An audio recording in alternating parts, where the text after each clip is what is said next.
Episode 91 Siddharth का accident. Siddharth और मीरा अपने घर वापस आ गए थे। दोनों अभी घर के गेट पर ही थे कि उन्हें दो लोगों की आपस में बात करते हुए हंसने की आवाज आती है। आवाज सुनते ही सिद्धार्थ गेट पर ही रुक जाता है। ये फिर से उसका भाई था, ये वो जान गया था।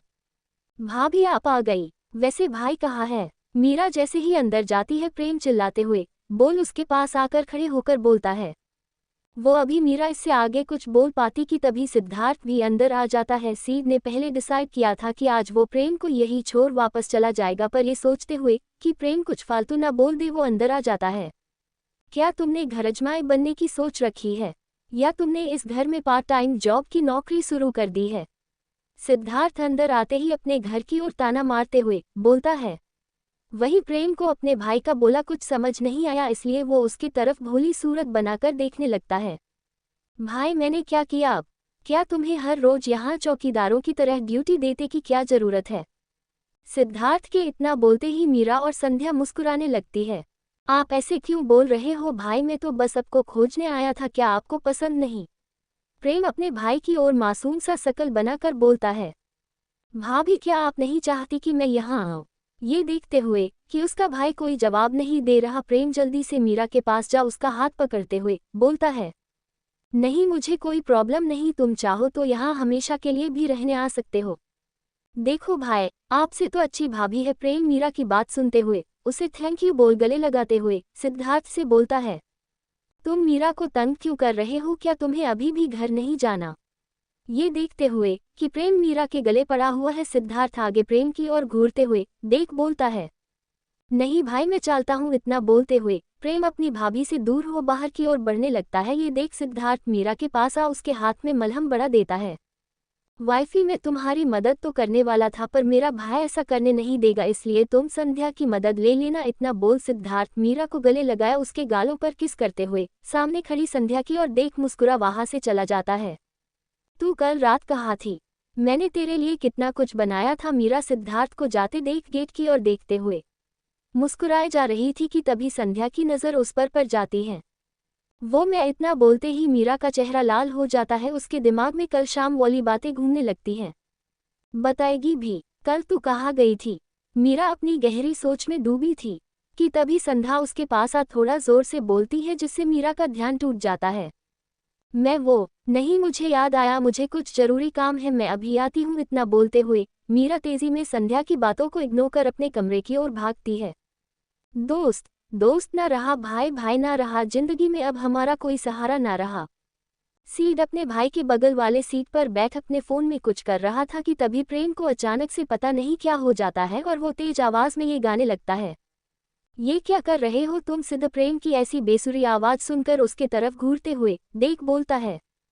क्या भाई अब आपको मेरे गाने से भी प्रॉब्लम है? अब आप बहुत बदल गए हो। तुम ये सब बकवास बाद में करना, अभी ड्राइविंग पर फोकस करो। सिद्धार्थ अपने भाई के इस ड्रामे को बहुत अच्छी तरह से समझता था, इसलिए वो डांटते हुए बोलता है। आपको पता होना चाहिए भाई, मैं ऐसे कार चलाते हुए भी गाना गा सकता हूँ। क्या भाई कहीं आपको ऐसा तो नहीं लगता कि मैं एक्सीडेंट कर दूंगा? के देखते हुए कि उसका भाई उस पर नाराज हो रहा है, प्रेम अपने चेहरे पर झूठी मुस्कान दिखाते हुए सिद्धार्थ से बोलता है, पर उसकी इस मुस्कान को देखकर भी उसके भाई की रिएक्शन चेंज नहीं होता। क्यों आपको मेरे पर विश्वास नहीं? मैं कार बहुत अच्छी तरह से चलता हूँ, देखो ऐसे ऐसे, और जब कोई सामने से आएगा तो ब्रेक मार दूंगा, बिल्कुल ऐसे। सिद्धार्थ को खुश करने के लिए प्रेम कार को इधर से उधर घुमाते हुए अपनी तारीफ किए जा रहा था। देखो मैं बिल्कुल ऐसे ब्रेक दबा दूंगा। जब पहली बार प्रेम ने अपनी कार की ब्रेक को दबाया था तो वो काम नहीं किया। ये देख प्रेम को लगा शायद उसने सही से नहीं दबाया, इसलिए वो दोबारा कोशिश करता है, पर कार का ब्रेक इस बार भी नहीं लग रहा था। ये देख अभी अभी मुस्कुरा रहे प्रेम का चेहरा काला पर जाता है। प्रेम की सिट्टी पिट्टी गुल हो जाती है। वो अपना हैरान चेहरे से सिद्धार्थ की ओर देखता है, जो अभी आंखें तिरछी किए हुए उसको ही घूरे जा रहा था। भाई वो ब्रेक काम नहीं कर रहा। अपने भाई को खुद की तरफ ऐसे घूरते देख प्रेम डरते हुए जवाब देता है। सिद्धार्थ अपने भाई के इतना बोलते ही उसको जल्दी से पीछे होने को बोलता है। प्रेम भी सिद्धार्थ की बात मान पीछे हो जाता है। अभी सिद्धार्थ ड्राइविंग सीट पर बैठा था, उसने भी ब्रेक लगाने की कोशिश की, पर उसके कार का ब्रेक कमा नहीं कर रहा था। ये देखो प्रेम को अपना लोकेशन शेखर को शेयर करने के लिए बोलता है। जंप बाहर निकलो जल्दी। ये देखते हुए कि कार का ब्रेक काम नहीं करता। सिद्धार्थ प्रेम को बाहर निकलने के लिए बोलता है। वही प्रेम पहले तो नहीं निकलना चाह रहा था, पर सिद्धार्थ के ऐसे गुस्से भरी आंखें देख वो फौरन कूद जाता है। प्रेम के ऐसे कूदते ही सिद्धार्थ कार को साइड कर एक पेड़ की तरफ मोड़ देता है, पर जैसे ही कार उस पेड़ से टकराने वाली थी उससे पहले ही सिद्धार्थ भी कूद जाता है। कार से कूदने के बाद प्रेम झाड़ियों में गिरा था, इसलिए उसको कोई ज्यादा चोट नहीं लगी थी, सिर्फ हाथ और पैर के घुटने पर छिला था। इसलिए प्रेम जल्दी से अपनी चोट की परवाह न करते हुए तेजी से सिद्धार्थ को देखने के लिए भागता है। भाई भाई, इतना बोलते हुए प्रेम सीट के पास पहुंचता है तो देखता है सीट के सीने से खून बह रहा था। दरअसल सीड ने कार स्लो कर दी थी अपने कूदने के वक्त पर भी, लेकिन उसके सही से ये ध्यान नहीं दिया था कि वो जहां कूद रहा है वह क्या है। वहां एक नोकीली पत्थर थी जिसके ऊपर सीड का ध्यान नहीं गया, इसलिए जैसे ही वो कूदा वो सीधा वैसे ही उसका सीना जाके सीधा उस पत्थर पर लगा। भाई, ये कितना खून बह रहा है आपका, हमें डॉक्टर के पास चलना चाहिए, जल्दी चलो। सिद्धार्थ के सीने से बहते खून को देख प्रेम अपने आंखों में आंसू लिए सीड को उठाने की कोशिश करते हुए बोला, पर सीड नहीं उठ रहा था। ये देख प्रेम जल्दी से कार के अंदर से पानी का बोतल निकाल सिद्धार्थ के ऊपर छिड़कता है। आंखों पर पानी जाते ही सिद्धार्थ को तुरंत होश आ जाता है। वो तुरंत खड़ा होकर अपने भाई को चारों तरफ से घूरते हुए देखता है। क्या तुम्हें कहीं चोट भी लगी है? प्रेम के चेहरे और हाथ के छिले घाव को देख सीड उससे पूछता है। नहीं भैया, मैं ठीक हूँ, पर आपका ये खून कुछ नहीं है, जल्दी ही ठीक हो जाएगा। इतना बोलते हुए सीड अपने कार को जाके चेक करने लगता है। प्रेम अपने भाई को ऐसे देख चिंता में आ तुरंत शेखर को फोन कर एम्बुलेंस लाने के लिए बोलता है, क्योंकि सीड ध्यान नहीं दे रहा था, पर उसका व्हाइट शर्ट एक साइड से पूरा रेड हो गया था। थोड़ी देर बाद ही सिद्धार्थ का असिस्टेंट अपने लोगों को लेकर वहां पर पहुंचता है तो देखता है उसके बॉस की कार अभी एक पेड़ से टकराया हुआ है। पता करो ये किसने किया, क्योंकि ये खुद से नहीं हुआ है, इसके पीछे किसी का हाथ है। अपने सामने शेखर को देख सिद्धार्थ आगे बढ़ उसके हाथों में एक कटी तार का टुकड़ा देते हुए बोलता है, ठीक है बॉस, पर मुझे लगता है हमें अभी डॉक्टर के पास जाना चाहिए। आपकी मैं ठीक हूँ, प्रेम को ले जाओ अभी। असिस्टेंट आगे कुछ बोल पता उससे पहले ही सिद्धार्थ उसको मना कर देता है। ठीक है भाई, फिर मैं भाभी को कॉल लगाकर इन सब के बारे में बोल देता हूँ अपने भाई की इस मनामनी को देख प्रेम अपना फोन निकला सीड की ओर दिखाते हुए बोलता है। सीड प्रेम के इस बात को सुन उसको खा जाने वाली नजरों से घूरता है, पर ये सोचते हुए कि अगर गलती से भी प्रेम ने ऐसा कर दिया तो मीरा कितना परेशान होगी। सीड चुपचाप जाके शेखर के साथ बैठ जाता है। कार में बैठने के बाद भी सीड के दिमाग में ये बात घूमे जा रहा था कि आखिर उसके साथ ही कर कौन सकता है, उनकी तो किसी के साथ कोई दुश्मनी नहीं। एपिसोड 92 कौन है इसके पीछे? मीरा अभी अपने कैबिन में बैठ अपने सामने रखे फाइल को देखे जा रही थी। वही संध्या भी अभी उसके कैबिन में ही बैठी हुई अपने किसी प्रोजेक्ट के ऊपर प्रेजेंटेशन बनाने में लगी हुई थी। दोनों अपने काम में लगे हुए थे कि तभी अचानक से कैबिन का गेट खोल कुमार अंदर आता है। क्या हुआ, तुम इतने परेशान क्यों देख रहे हो? सब ठीक? कुमार को ऐसे चुपचाप इतना परेशान खड़ा देख मीरा उससे पूछती है। वो करण आहूजा इतना बोलने के बाद ही कुमार चुपचाप अपने हाथ में लिया हुआ फाइल मीरा के सामने रख देता है। संध्या अपने काम में बिजी थी, पर ये देखने के बाद कि मीरा और कुमार इतने परेशान है वो कुमार के पास आ उससे इस बारे में जानने की कोशिश करती है। कुमार संध्या की बातों को इग्नोर कर अभी मीरा के रिएक्शन को देखे जा रहा था, जो जैसे जैसे फाइल को पढ़ते जा रही थी उसका गुस्सा वैसे वैसे बढ़ते जा रहा था। अरे क्या हुआ, तुम दोनों इतना परेशान क्यों देख रहे हो, मुझे भी बताओ यार। ये देखते हुए कि अभी मीरा कितने गुस्से में है संध्या डायरेक्ट मीरा से ही पूछती है। आई एम सॉरी, ये सब मेरी गलती है। तुम्हारे कॉन्ट्रैक्ट साइन करने से पहले ही मुझे सब कुछ पता लगा लेना चाहिए था, पर मैंने पता लगाने की कोशिश बहुत की थी, पर कल तक उसके बारे में कुछ भी निकालना मुश्किल था और आज ये सारे डिटेल्स उसके बारे में अपने आप ही मेरे हाथ लग गए। मीरा को ऐसे गुस्सा में देख कुमार सारी गलती खुद के ऊपर ले लेता है, क्योंकि कहीं वो मीरा का असिस्टेंट था तो कहीं ना कहीं ये गलती उसकी ही है। मीरा के असिस्टेंट होने के नाते कुमार का ये काम था कि वो उसके साथ जुड़ने वाले सभी लोगों के बारे में सही सही इन्फॉर्मेशन निकाल मीरा को दे, पर आज कुमार दूसरी बार फेल हो गया था। कोई बात नहीं, इसमें तुम्हारी कोई गलती नहीं, अब आगे ये देखना है कि वो इस बार हमारे साथ क्या नया गेम खेलता है। पर हुआ क्या, तुम दोनों तो मुझे आजकल सिर्फ इग्नोर ही करते रहते हो। मीरा को ऐसे करते देख संध्या मुंह बनाते हुए बोलती है। संध्या को ऐसे बोलते देख मीरा अपने हाथ में लिया हुआ फाइल उसके सामने टेबल पर फेंक देती है। ये तो विक्रम है, इसको लेकर इतना परेशान क्यों हो? फाइल खोलते ही संध्या उसमें करण के बारे में डिटेल देखते हुए अपने दोनों दोस्तों से चौंकते हुए पूछती है। संध्या के इतना बोलते ही कुमार और मीरा दोनों उसकी तरफ चौंकते हुए देखने लगता है, क्योंकि संध्या उनकी क्लासमेट भी थी। वो इतना जल्दी कैसे ये सब भूल सकती है?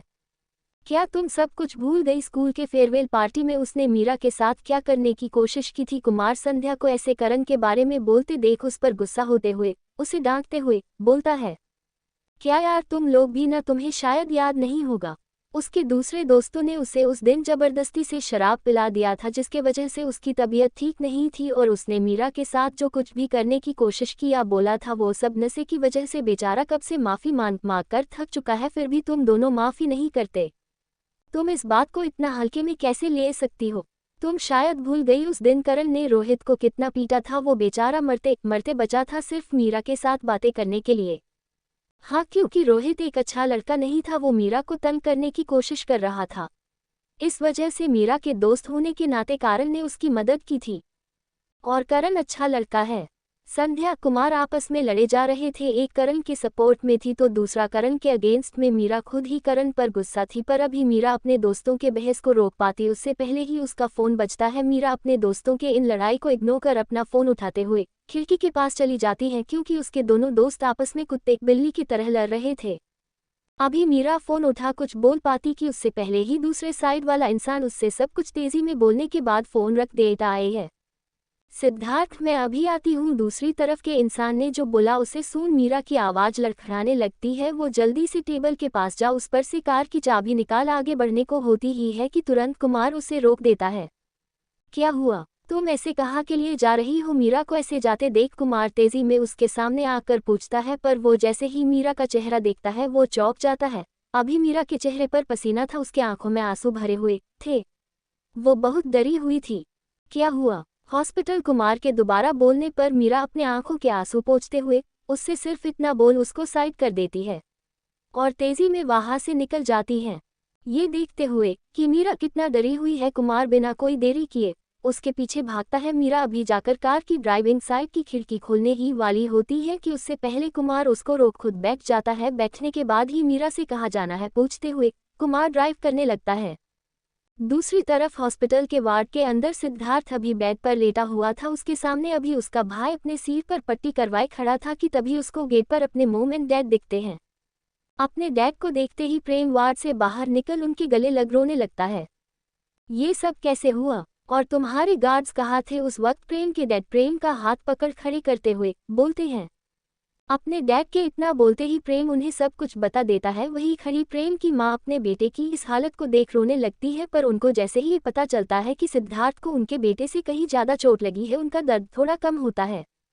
ये सब किसने करवाया? और तुम्हारा भाई खुद को समझता क्या है? बॉडीगार्ड्स को छुट्टी देने वाला वो कौन होता है? एक बार ठीक हो जाते दो, फिर मैं उसे बताता हूँ।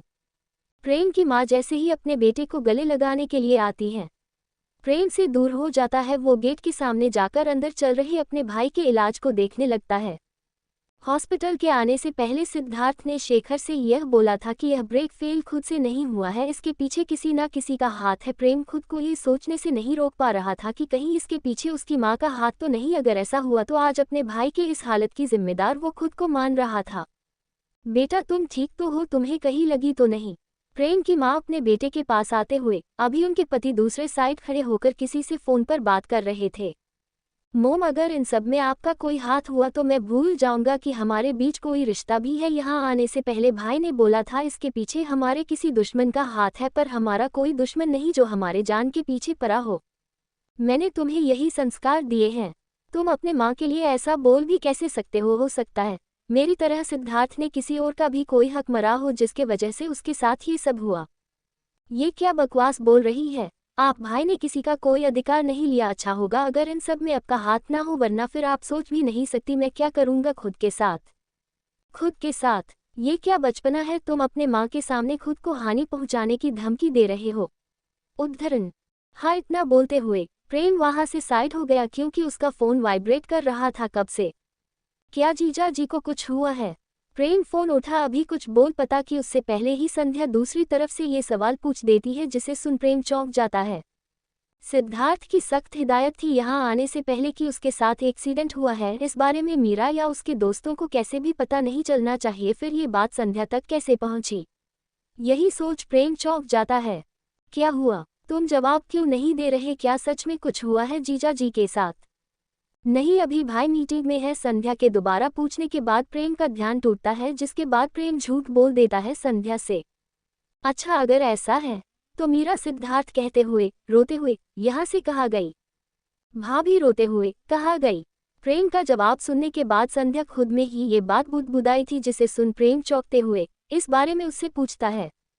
संध्या प्रेम को अभी कुछ देर पहले जो कुछ भी हुआ था वो सब बता देती है। संध्या से सब कुछ जानने के बाद प्रेम फोन रख वहीं लगे चेयर पर बैठ अपने सिर पर हाथ रख कुछ सोचने लगता है।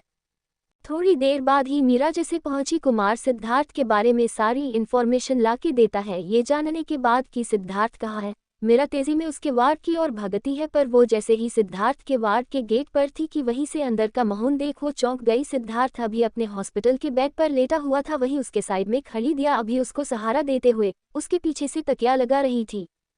एपिसोड 93 हम शादी कर लेते हैं। मीरा अपने ऑफिस से भागते हुए सिद्धार्थ के वार्ड का एड्रेस पूछू पर आती है, पर वो जैसे ही सिद्धार्थ के वार्ड के अंदर जाती उसने पहले ही वो वार्ड के बाहर लगे शीशे के जरिए अंदर का माहौल देख चौंक जाती है। अंदर सिद्धार्थ बैठा हुआ था, वहीं दिया अभी उसके पीछे तकिया लगाते हुए शर्मा रही थी। सिद्धार्थ और दिया को इतना करीब देख मीरा का जो चेहरा पहले टेंशन की वजह से परेशान था वो अचानक गुस्से की वजह से सख्त हो गया। वो गुस्से में अपनी हाथ की मुठ्ठियां बंद कर लेती है। सिद्धार्थ और दिया को ऐसे देख मीरा का तो मन हुआ कि वह एक पल के लिए अंदर जा दिया को सिद्धार्थ से दूर कर दे, पर कुछ सोचते हुए वो पीछे हट गई। अभी मीरा कुछ कदम पीछे हटी ही थी कि उसकी मुलाकात उस वार्ड में जा रहे डॉक्टर से हो जाती है। हेलो डॉक्टर, क्या आप बता सकते हैं कि इन्हें कितना चोट लगा है?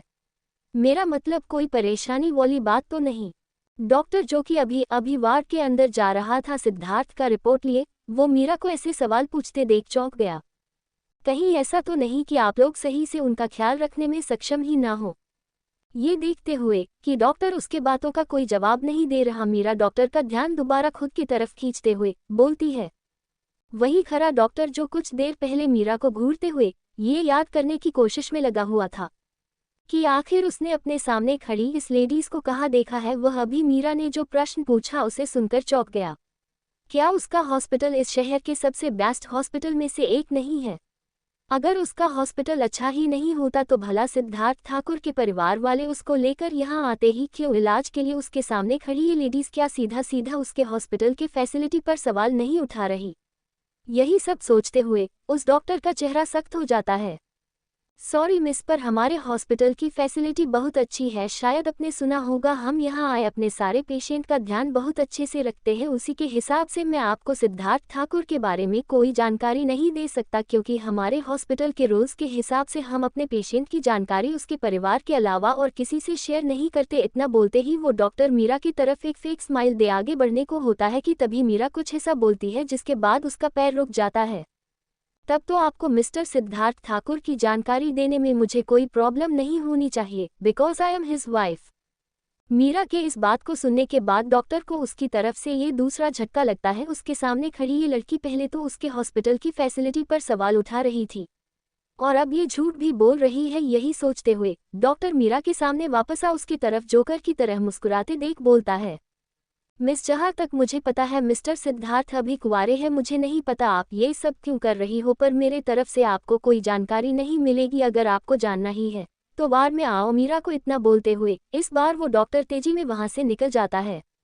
मीरा जो कुछ देर पहले तक सिद्धार्थ और दिया को साथ देख गुस्से में थी, उसका गुस्सा अब डॉक्टर की बात सुन और बढ़ जाता है।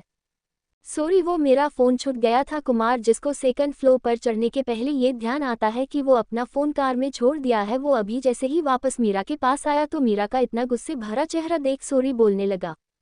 ड्रॉ अभिषेक माथुर, मुझे आज के आज ही इस हॉस्पिटल से बाहर चाहिए। मीरा को तो जैसे कुछ सुनाई ही नहीं दे रहा था। वह कुमार की ओर बिना देखे अपना फैसला सुना देती है।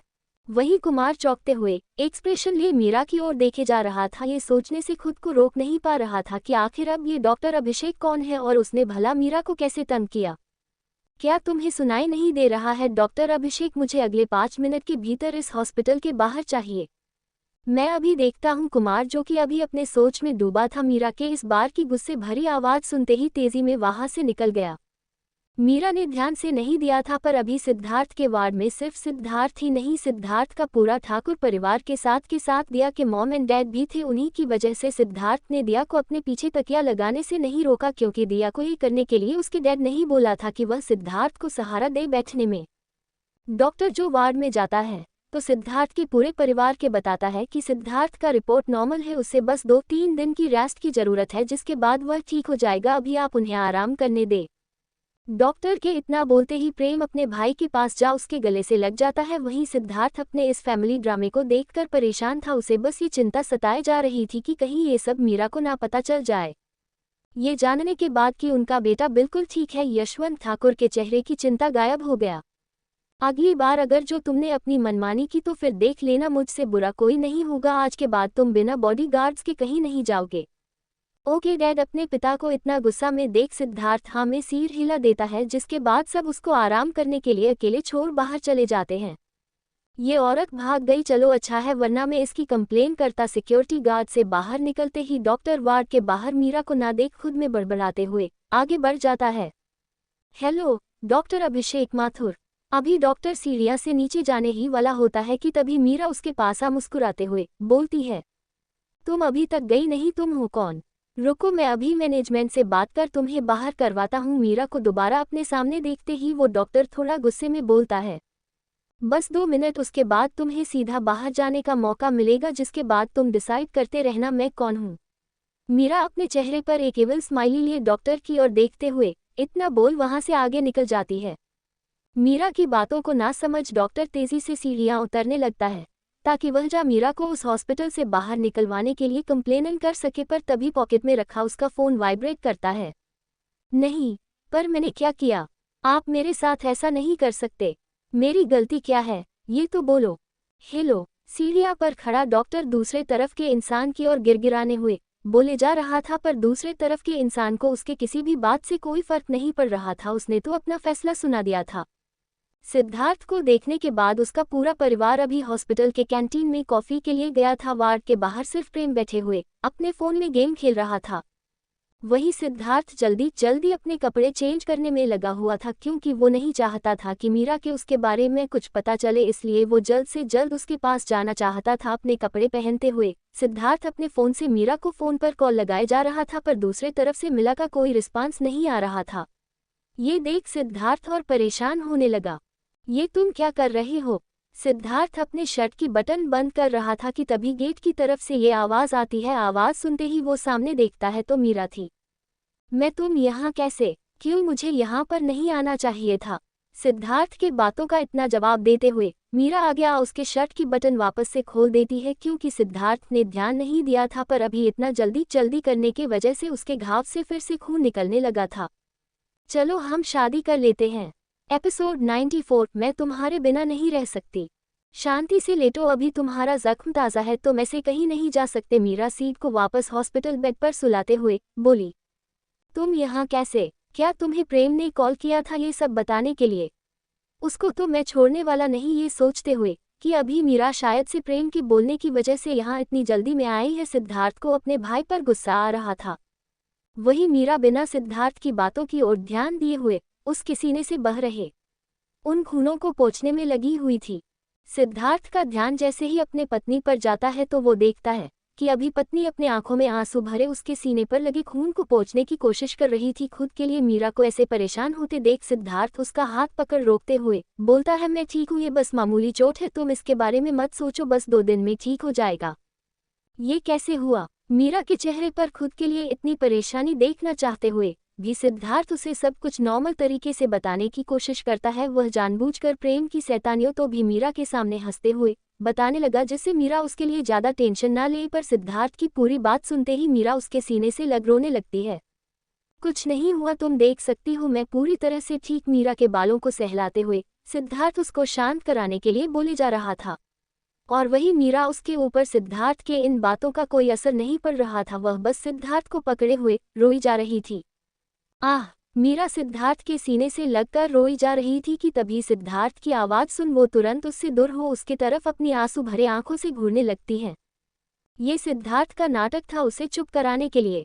मैंने कहा ना मैं ठीक हूँ, तुम्हारे ऐसे रोने की वजह से जितना मुझे इस चोट में दर्द नहीं हुआ था उससे कहीं ज्यादा अभी हो रहा है। मीरा को अपने तरफ ऐसे देखते देख सिद्धार्थ उसके आंखों के आंसू पोंछते हुए बोलता है, मैं तुमसे बात नहीं करने वाली, तुम बहुत गंदे हो। मीरा सीट की तरफ से मुंह फेर दूसरे तरफ देखते हुए बोलती है। वहीं बैठा सिद्धार्थ मीरा के इस बात को सुन मुस्कुराने लगता है। ठीक है, फिर तुम जाओ, मैं अपना ख्याल मैं खुद रख लूंगा। सिद्धार्थ के इतना बोलते ही मीरा तुरंत उसके तरफ मुंह उसके हाथों पर मारने लगती है। आई लव यू मिस्टर हस्बैंड, अगर तुम्हें कुछ हुआ तो मैं जी नहीं पाऊंगी। तुम्हें पता नहीं होगा पर मैं बचपन से सिर्फ अपने डैड के साथ ही रही हूँ, उसके अलावा मेरे अपना और कोई नहीं था। बहुत मुश्किल से तुम मिले जिस पर इतना विश्वास और प्यार है, अगर तुम्हें ही कुछ हो गया तो मैं शायद जी नहीं पाऊंगी। मीरा सीट के गले लगते हुए दोबारा से रोने लगी। उसकी ये बात सुनते ही सिद्धार्थ की आंखें भी भर जाती है, क्योंकि मीरा के इस अकेलेपन को वो भी समझ सकता था। परिवार तो उसे भी आज तक नसीब नहीं हुआ था। हम शादी कर लेते हैं, अगर तुम मेरे साथ रहते तो ना तुम्हें मेरे घर से जाना पड़ता ना ही तुम्हारे साथ ऐसा कुछ होता। अपने बातों पर सिद्धार्थ का कोई जवाब ना देख मीरा उसके तरफ अपना सिर उठाकर देखते हुए बोलती है, नहीं अभी हम शादी नहीं कर सकते। सिद्धार्थ के सीने से लगी मीरा उसकी ये बात सुनते ही चौंकते वाली एक्सप्रेशन लिए उसके तरफ देखते लगती है। नहीं, मेरा मतलब है कि मैं अभी तुम्हारे लायक नहीं। मैंने अभी तो अपने आप को प्रूव करने की कोशिश शुरू की है, अभी नहीं। तुम अगर मेरे लायक नहीं रहते तो भला डैड तुम्हारे साथ मेरी शादी ही क्यों करवाते? क्योंकि मैंने शायद उन्हें फंसा लिया था। मीरा के बातों का जवाब देते हुए सिद्धार्थ हंसने लगता है। वेरी फनी, पर मैं सीरियस हूँ। पर अगर तुम अभी सब के सामने हमारे रिश्ते को नहीं लाना चाहते तो ठीक है, पर हम आज ही तुम्हारे डैड के सामने अपने रिश्ते के बारे में बता देंगे। सिद्धार्थ को समझ नहीं आ रहा था कि कल तक अपने रिश्ते को सबसे छुपाने के लिए बोलने वाली उसकी पत्नी आज अपने शादी के बारे में सबको बताने के लिए इतनी उतावली क्यों हो जा रही है। पर ये सोचते हुए कि मीरा उसको लेकर डरते हुए ये फैसला ले रही है, सिद्धार्थ अभी के लिए ना कर देता है। और दूसरी तरफ उसने अभी अपने बिजनेस को संभालना स्टार्ट ही किया था, तो उसे भी अब लग रहा था कि उसे खुद को अभी टाइम देने की जरूरत है। पर कल तक तो तुम तैयार नहीं थी, पर आज अचानक से क्यों? वो इसलिए क्योंकि अगर तुम्हारे डैड को हमारे रिश्ते के बारे में पता होगा तो तुम्हें ऐसे रोजाना जाना करने की जरूरत नहीं पड़ेगा। क्या सच में ये ऐसा ही है, या तुम मुझसे कुछ छिपाने की कोशिश कर रही हो? सिद्धार्थ के इस बात को सुनते ही मीरा अपना सिर दूसरी तरफ घुमा लेती है। वो कुछ सोचने का दिखावा करने लगती है। मीरा को ऐसे करते देख सिद्धार्थ उसको अपने तरफ खींच उसके चेहरे को ऊपर उठाते हुए फिर से पूछता है, हाँ एक वजह यह भी है कि मैं तुम्हें किसी और के साथ रिश्ते में नहीं देख सकती, झूठा ही सही। उसके इस बात को सुनते ही सिद्धार्थ समझ जाता है कि जरूर उसने दिया को देख लिया होगा। वो सोचते ही सिद्धार्थ अपनी हंसी ना कंट्रोल करते हुए हंसने लगता है। मीरा भी उसको ऐसे हंसते देख इरिटेट होते हुए उसके सीने पर मारने को ही होती है कि तभी सिद्धार्थ उसका हाथ खींच अपने करीब लाते हुए मीरा को किस करने लगता है। अभी दोनों का किस गहरा हो ही पता कि तभी उस रूम का गेट खुलता है। ये सब क्या हो रहा है? दूसरी तरफ सिद्धार्थ मीरा को पता नहीं था, पर कोई रूम के खिड़की से टिककर ये सारी बातें जो वो कर रहे थे वो किसी को अपने फ़ोन में वीडियो कॉल के जरिए दिखा रहा था। पर जैसे ही गेट खुलने की उसकी आवाज़ सुनी उसने अपना फ़ोन रख दिया। वही फ़ोन कटने के बाद सामने वाला वो इंसान जो अभी दूसरे तरफ से लाइन पर था वो अपनी मुट्ठी गुस्से में टेबल पर मार देता है। उसे ये तो नहीं चल पा रहा था कि आखिरी दोनों क्या बात कर रहे हैं, पर वो सिद्धार्थ के लिए मीरा का प्यार आराम से देख पा रहा था। यही सब सोचते हुए वो गुस्से में अपना फ़ोन उठा दीवार पर मार देता है। क्यों, आखिर क्यों? ये तुम्हें सही नहीं किया मीरा, इसकी सज़ा तुम्हें बहुत जल्द चुकाना होगा। इतना बोलते हुए वो इंसान अपने टेबल पर रखे फाइल्स को उठा नीचे फेंक देता है। सिद्धार्थ और मीरा जो अभी अपने किस में लगे थे उनका अचानक से ध्यान गेट पर खड़े उस औरत के चिल्लाने की आवाज़ से टूट जाता है। देवर जी, आप ये क्या कर रहे हैं? ये तो शादीशुदा होकर भी बेशर्म है, पर आप तो समझदार हो। गेट पर कोई और नहीं, कविता थी, सीट की मासूम भाभी, जिन्होंने आज अपने देवर के साथ मीरा को रंगे हाथों पकड़ लिया था। शादीशुदा लोग बेशर्म होते हैं? हाँ बिल्कुल होते हैं, तुम्हारी तरह की औरतें जो अपना घर ना देखकर दूसरे लड़कों के साथ। छी, मुझे तो बोलने में भी शर्म आ रहा है। कविता मीरा की बातों को जवाब देते हुए उसके सामने आ खड़ी होकर बोलती है। अपनी भाभी की इस बात को सुन सिद्धार्थ अपनी मुठियां बांध लेता है। वो उनके इस बात को सुन गुस्से में अभी उनसे कुछ बोलने ही वाला होता है कि तभी मीरा उसका हाथ पकड़ शांत रहने का इशारा करते हुए आंख मार देती है। तो आपकी नज़र में मैं बेशर्म हूँ, है ना? हाँ तुम बेशर्म हो, तुम्हारी वजह से दूसरी औरतें बदनाम हैं जो खुद का घर ना संभालते हुए दूसरों का घर बर्बाद करने में लगी होती है।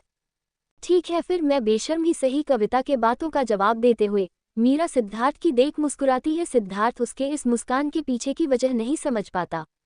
वो उसको आंखों से इशारे करते हुए पूछने की कोशिश करने लगता है कि तभी मीरा उसके करीब जा उसके होठों पर अपने होठ रख देती है। मीरा सिद्धार्थ को किस करने में लगी हुई थी, वही खड़ी कविता एक बार सिद्धार्थ और मीरा की ओर देखती है, दूसरी बार गेट की ओर, क्योंकि अभी दिया और उसका पूरा परिवार ठाकुर साहब के साथ इसी ओर आ रहा था। वो तो कविता का मन नहीं लगा, इसलिए वो थोड़ा पहले आ गई थी, पर अभी वो अपने सामने जो देख रही थी उसे देख वो चौंक गई।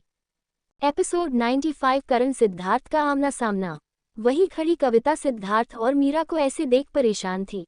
वह एक बार गेट की तरफ दिखती है तो दूसरे बार अपने सामने मीरा और सिद्धार्थ को। भाई भाई, मैंने डैड को आपके ससुर के साथ घर भेज दिया, अब आप आराम से यहाँ से निकल सकते हो। सारे लोग घर गए। प्रेम अचानक से दरवाजा खोल बिना सामने देखे हुए फटाफट अपनी मन की बात बोल देता है। पर प्रेम जैसे ही सामने देखता है वह चौंक जाता है। वहीं मीरा ने भी वो सुना जो अभी अभी प्रेम ने था सी। मीरा सिद्धार्थ से दूर हट प्रेम की ओर देखती है जो अभी उसके तरफ ही घुरे जा रहा था। तुम्हें अभी क्या कहा? तुमने किसको घर भेज दिया? नहीं, मैंने कुछ नहीं कहा। मीरा की बात सुन प्रेम लड़खड़ाते हुए आवाज में जवाब देता है, क्योंकि उसको अंदाजा हो गया था कि एक बार फिर से उसने गलती कर दी है जिसकी सजा उसका भाई उसे फिर से देने वाला है, क्योंकि उसका भाई भी अभी उसके तरफ ही खा जाने वाली नजरों से घुरे जा रहा था। देवर जी, आप भला इतना क्यों डर रहे हो? इस औरत से आपको दिखता नहीं है ये कैसे बेशर्मी की तरह चिपकी हुई है आपके भाई के साथ? वही खड़ी कविता ये देखकर हैरान थी कि भला उसका देवर इस औरत से इतना क्यों डर रहा है। भाभी, पर उसमें मैं और आप क्या कर सकते हैं जब भाई ही दूर नहीं जाना चाहते? आप देख सकती हो भाई ने भी कैसे उनका हाथ पकड़ा हुआ है। प्रेम सिद्धार्थ का मजाक उड़ाते हुए अपनी भाभी को उसके हाथों की तरफ इशारा कर दिखाते हुए बोलता है, क्योंकि इसने फंसा लिया है। आपको दिखता नहीं ये कितनी चालबाज औरत है? ऐसी चालबाज औरतों का काम ही यही होता है। हम शादीशुदा है, आपको पता नहीं होगा, पर ये मेरी पत्नी है। हमने कितने दिन पहले ही शादी कर ली है, इसलिए इसका मेरे ऊपर पूरा हक है। मुझे आशा है अब आपको कोई परेशानी नहीं होगा, या अब भी कुछ ऐसा है जो आपको जानना है? सिद्धार्थ मीरा और अपनी भाभी के बीच ये गेम देख पहले तो कुछ नहीं बोलता, पर अभी जो उसकी भाभी ने कहा उसे सुन वो अपने गुस्से को कंट्रोल नहीं कर पाता और उनसे गुस्से में ये सब बोल देता है। क्योंकि उसकी भाभी गांव की औरत थी तो उनके लिए ऐसे किसी के साथ भी किसी का बिना शादी का दिखना गलत था। सिद्धार्थ भी ये बात समझता था, पर अपनी भाभी को मीरा के लिए ये सब बोलते देख वो अपने गुस्से को कंट्रोल नहीं कर सका और सब कुछ एक ही बार में अपनी भाभी से बोल देता है, शादी? आपने शादी कर ली, वो भी इससे? पर कब? आपको पता होना चाहिए पापा जी इस रिश्ते के लिए नहीं मानेंगे, क्योंकि ये लड़की पहले से ही शादीशुदा है। क्या आप ये जानते नहीं थे? किरण अपने चेहरे पर चिंता दिखाते हुए बोली। किरण की ये बात सुनते ही सिद्धार्थ का गुस्सा बढ़ जाता है। वहीं बैठे मीरा और सिद्धार्थ अपना अपना सिर पीट लेते हैं। भाभी यार, आप अब भी नहीं समझी। मीरा, भाभी की पहले कोई शादी नहीं हुई थी। जब आप इनसे मिलने गई थी तो उस वक्त ये भाई की ही पत्नी थी, पर ये दोनों आपसे अपने रिश्ते को छुपा रहे थे, इसलिए आप इनके रिश्ते को समझ नहीं पाए। प्रेम अपने भाई का गुस्सा देख अपनी भाभी को आगे बढ़ समझाते हुए बोलता है।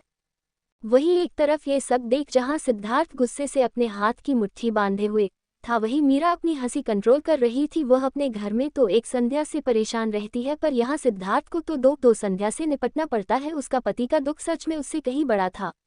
ये सोचते हुए मीरा अपनी हंसी कंट्रोल करने की कोशिश किए जा रही थी। मीरा अपने सामने खड़े दो लोगों की बात सुनकर खुद का हंसी कंट्रोल कर रही थी कि तभी उसका फोन बजता है। फोन उठा मीरा साइड में चली जाती है बात करने के लिए। मुझे अभी एक मीटिंग के लिए जाना होगा, मैं मीटिंग के बाद आती हूँ तुमसे मिलने, तुम रेस्ट करो और कहीं जाना नहीं, मैं बस अभी आई। फोन पर बात करने के बाद मीरा सिद्धार्थ के पास जा उसे गले लगा उसे ये बताते हुए वह से मुस्कुराते हुए निकल जाती है, क्योंकि प्रेम अभी भी अपनी भाभी को समझाने में बिजी था। पर देवर जी, बस अब मैं आपको इससे आगे कुछ नहीं बोल सकता। प्रेम कुछ देर तक अपनी भाभी को समझाने के बाद फिर से उसका क्वेश्चन सुन उनके सामने अपना दोनों हाथ जोड़ देता है। ठीक है, मैं घर जा रही हूँ, मम्मी पापा जी को सब कुछ बता दूंगी मैं। इतना बोलते हुए किरण वहां से मुंह फुलाकर निकल जाती है। भाई, ये विक्रम भाया इनको कैसे झेलते हैं? अपनी भाभी को जाते देख प्रेम सिद्धार्थ से एक गहरी सांस लेते हुए पूछता है। जैसे तू संध्या को? सिद्धार्थ के इतना बोलते ही प्रेम अपना सिर इधर उधर घुमा शर्माने लगता है। ये लड़कियों वा क्लोज अप तू बाद में दे देना, पहले ये बता तुझे मैंने कुछ पता करने के लिए बोला था। कुछ पता चला कि आखिर किसने ये सब करवाया? नहीं भाई, मैंने आदमी लगाए हुए है पर अभी तक उनके हाथ कुछ भी नहीं लगा। पर एक बार तो कंफर्म है कि हमारे गाड़ी का ब्रेक किसी ने जानबूझकर फेल किया था। प्रेम की इस बात को सुन सिद्धार्थ कुछ सोचने लगता है कि तभी उसे मीरा का ध्यान आता है, जिसके बाद सिद्धार्थ प्रेम से ये पूछता है कि क्या उसने मीरा को कॉल कर यहाँ बुलाया था। सिद्धार्थ के इतना बोलते ही प्रेम बिना देरी किए अपना सिर नाम में हिला देता है। प्रेम भला ऐसा क्यों करता, ये जानते हुए भी कि इस काम के लिए उसके भाई ने सख्त मना किया है।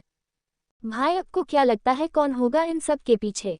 हमारे पीछे नहीं, अगर मैं गलत नहीं तो ये इंसान मीरा के पीछे है। प्रेम की बातों का इतना जवाब दे सिद्धार्थ तुरंत अपना कपड़ा पहनने लगता है। प्रेम अपने भाई को ऐसे करते देख उससे पूछता है कि भला वो कहाँ जा रहा है, पर सिद्धार्थ उसे कोई जवाब नहीं देता। वह बिना देरी किए तुरंत अपना कपड़ा पहन हॉस्पिटल के उस रूम से अकेला ही बाहर निकल जाता है। अभी सिद्धार्थ को अपनी चोट की कोई फिक्र नहीं थी। उसे यह समझा था कि कोई है जो अभी मीरा के पीछे पड़ा है और शायद से उसने ये सब ये जानने के लिए ही करवाया कि आखिर मीरा और सिद्धार्थ के बीच क्या रिश्ता है। भाई भाई, चिल्लाते हुए प्रेम हॉस्पिटल के पार्किंग तक अपने भाई को रोकता हुआ जाता है, पर सिद्धार्थ बिना उसकी तरफ ध्यान दिए फौरन अपनी कार वहां से तेजी में निकाल वहां से आगे बढ़ जाता है। मीरा अभी एक रेस्टोरेंट में बैठी थी। उसके सामने अभी करण आहूजा था। मीरा, मुझे पता है मैंने गलती की थी, पर तुम देख सकती हो मैं कितना बदल गया। मैं अपनी डैड की हेल्प भी कर रहा हूँ, उनके बिजनेस को संभालने में। उस वक्त जो भी हुआ था वो सब मैंने नशे में किया था, पर अब क्या ये है जो तुम कॉन्ट्रैक्ट में ऐड करवाना चाहते थे, जिसके ऊपर तुम्हें बात करनी थी? करण की बात को बीच में काटते हुए ही मीरा करण की और गुस्से में देख उससे पूछती है। अभी मीरा के साथ कुमार भी था, क्योंकि करण ने अचानक से कॉन्ट्रैक्ट में कुछ पॉइंट ऐड करने की डिमांड रखी थी। इसकी वजह से मीरा को अभी सिद्धार्थ को हॉस्पिटल में छोड़ यहाँ आना पड़ा। पर यहाँ आने के बाद करण की बातें सुन मीरा का दिमाग खराब होने लगा। क्या हम फिर से अच्छी दोस्त नहीं हो सकते? आखिर मेरी गलती भी क्या है? मैं नशे में था उस दिन, मेरे दोस्तों ने मुझे शराब पिला दिया था। ये बात मैं तुम्हें कितनी बार बोलूं? मैं तुमसे कितनी बार इस बात के लिए माफ़ी भी मांग चुका हूं, पर तुम हो कि कुछ समझने की कोशिश ही नहीं करती। करण कैसे भी मीरा को मनाना चाहता था, इसीलिए वह अपने चेहरे पर उदासी ला मीरा से यह बोलता है, पर उसकी इन बातों का भी मीरा पर कोई असर नहीं पड़ता। वो अब करण की किसी बात में इंटरेस्टेड नहीं थी। मिस्टर करण आहूजा उर्फ विक्रम आहूजा, अगली बार से अगर तुम्हें ऐसे किसी भी फालतू बात के लिए मुझे बुलाने की कोई ज़रूरत नहीं। मैं इतनी भी फ्री नहीं। अगर जो तुम्हें कॉन्ट्रैक्ट रिलेटेड भी कोई बात करना हो तो तुम उसके लिए अब से कुमार से कॉन्टैक्ट करोगे, क्योंकि यह प्रोजेक्ट कुमार हैंडल कर रहा है। अब से मुझे आशा है अब तुम्हें मेरी बात अच्छे से समझ आ गई होगी। करण को इतना बोलते हुए मीरा उसकी तरफ एक फेक स्माइल दे टेबल से उठ आगे बढ़ने को होती है कि तभी करण उसका हाथ पकड़ लेता है। नहीं, मैं आज तुम्हें ऐसे नहीं जाने दूंगा। तुम्हें आज मुझे माफ़ करना ही होगा। करण मीरा का हाथ पकड़ उसे रोकते हुए बोलता है। यह क्या है मिस्टर करण, आप ऐसे कैसे कर सकते हो? मीरा के साथ हाथ छोड़ो मीरा का। करण को ऐसा करते देख मीरा का चेहरा गुस्से में लाल हो जाता है। वो अपने आंखों में नफरत लिए करण की ओर घूरती है।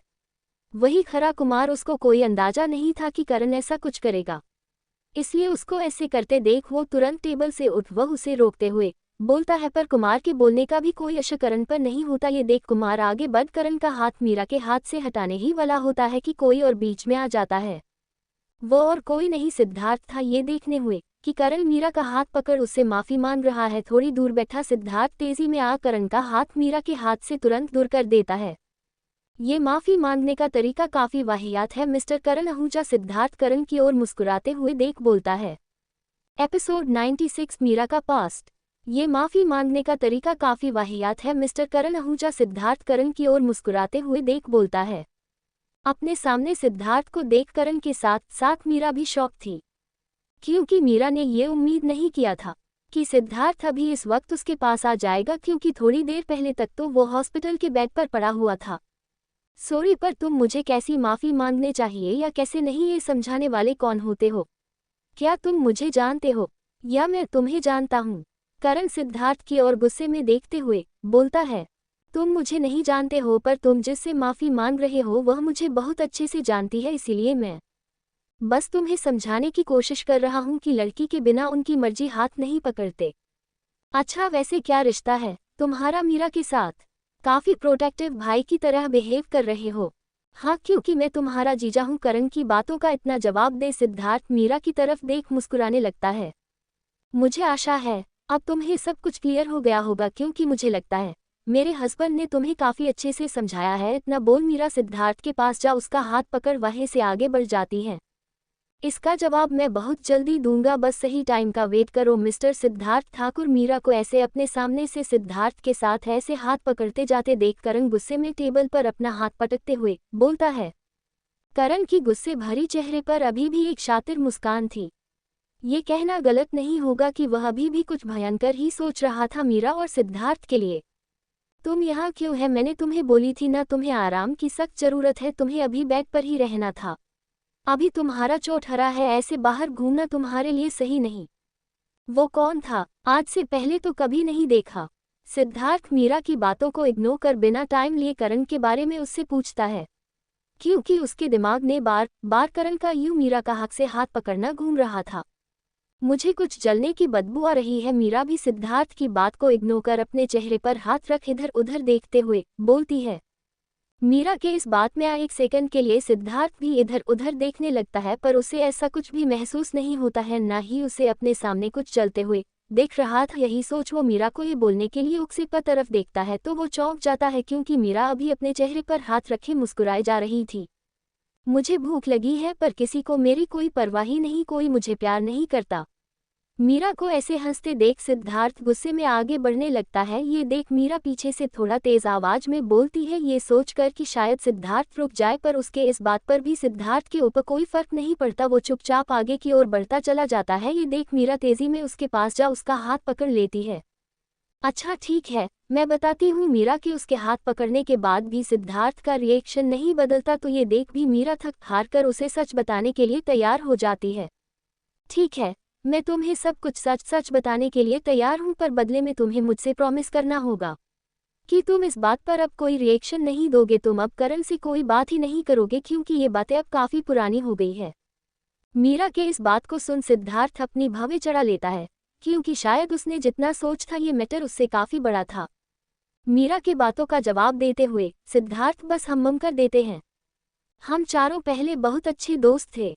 स्कूल के लास्ट डे पर जब हमारे जूनियर्स ने हमारे लिए पार्टी रखी थी, तो पता नहीं कैसे उस दिन शायद से करण ने गलती से या खुद से ड्रिंक कर ली थी, जिसकी वजह से जब मैं अपने स्कूल के कॉरिडोर से हॉल की तरफ आ रही थी, विस्मयादिबोधक चिन्ह, तो अचानक से वो मेरा हाथ पकड़ मुझे हमारे क्लास की ओर खींच कर ले गया। वो मेरे साथ जबरदस्ती करने की कोशिश कर रहा था। वो तो कुमार व सही वक्त पर पहुंच गया। इस वजह से मैं बच गई, वरना शायद मैं उस दिन नहीं बचती। उसके बाद करण ने बहुत बार मुझसे माफ़ी मांगने की कोशिश की, ये रीजन देकर कि उस दिन वह शराब के नशे में था, इसलिए उसे कुछ ध्यान ही नहीं रहा, वो बहक गया था।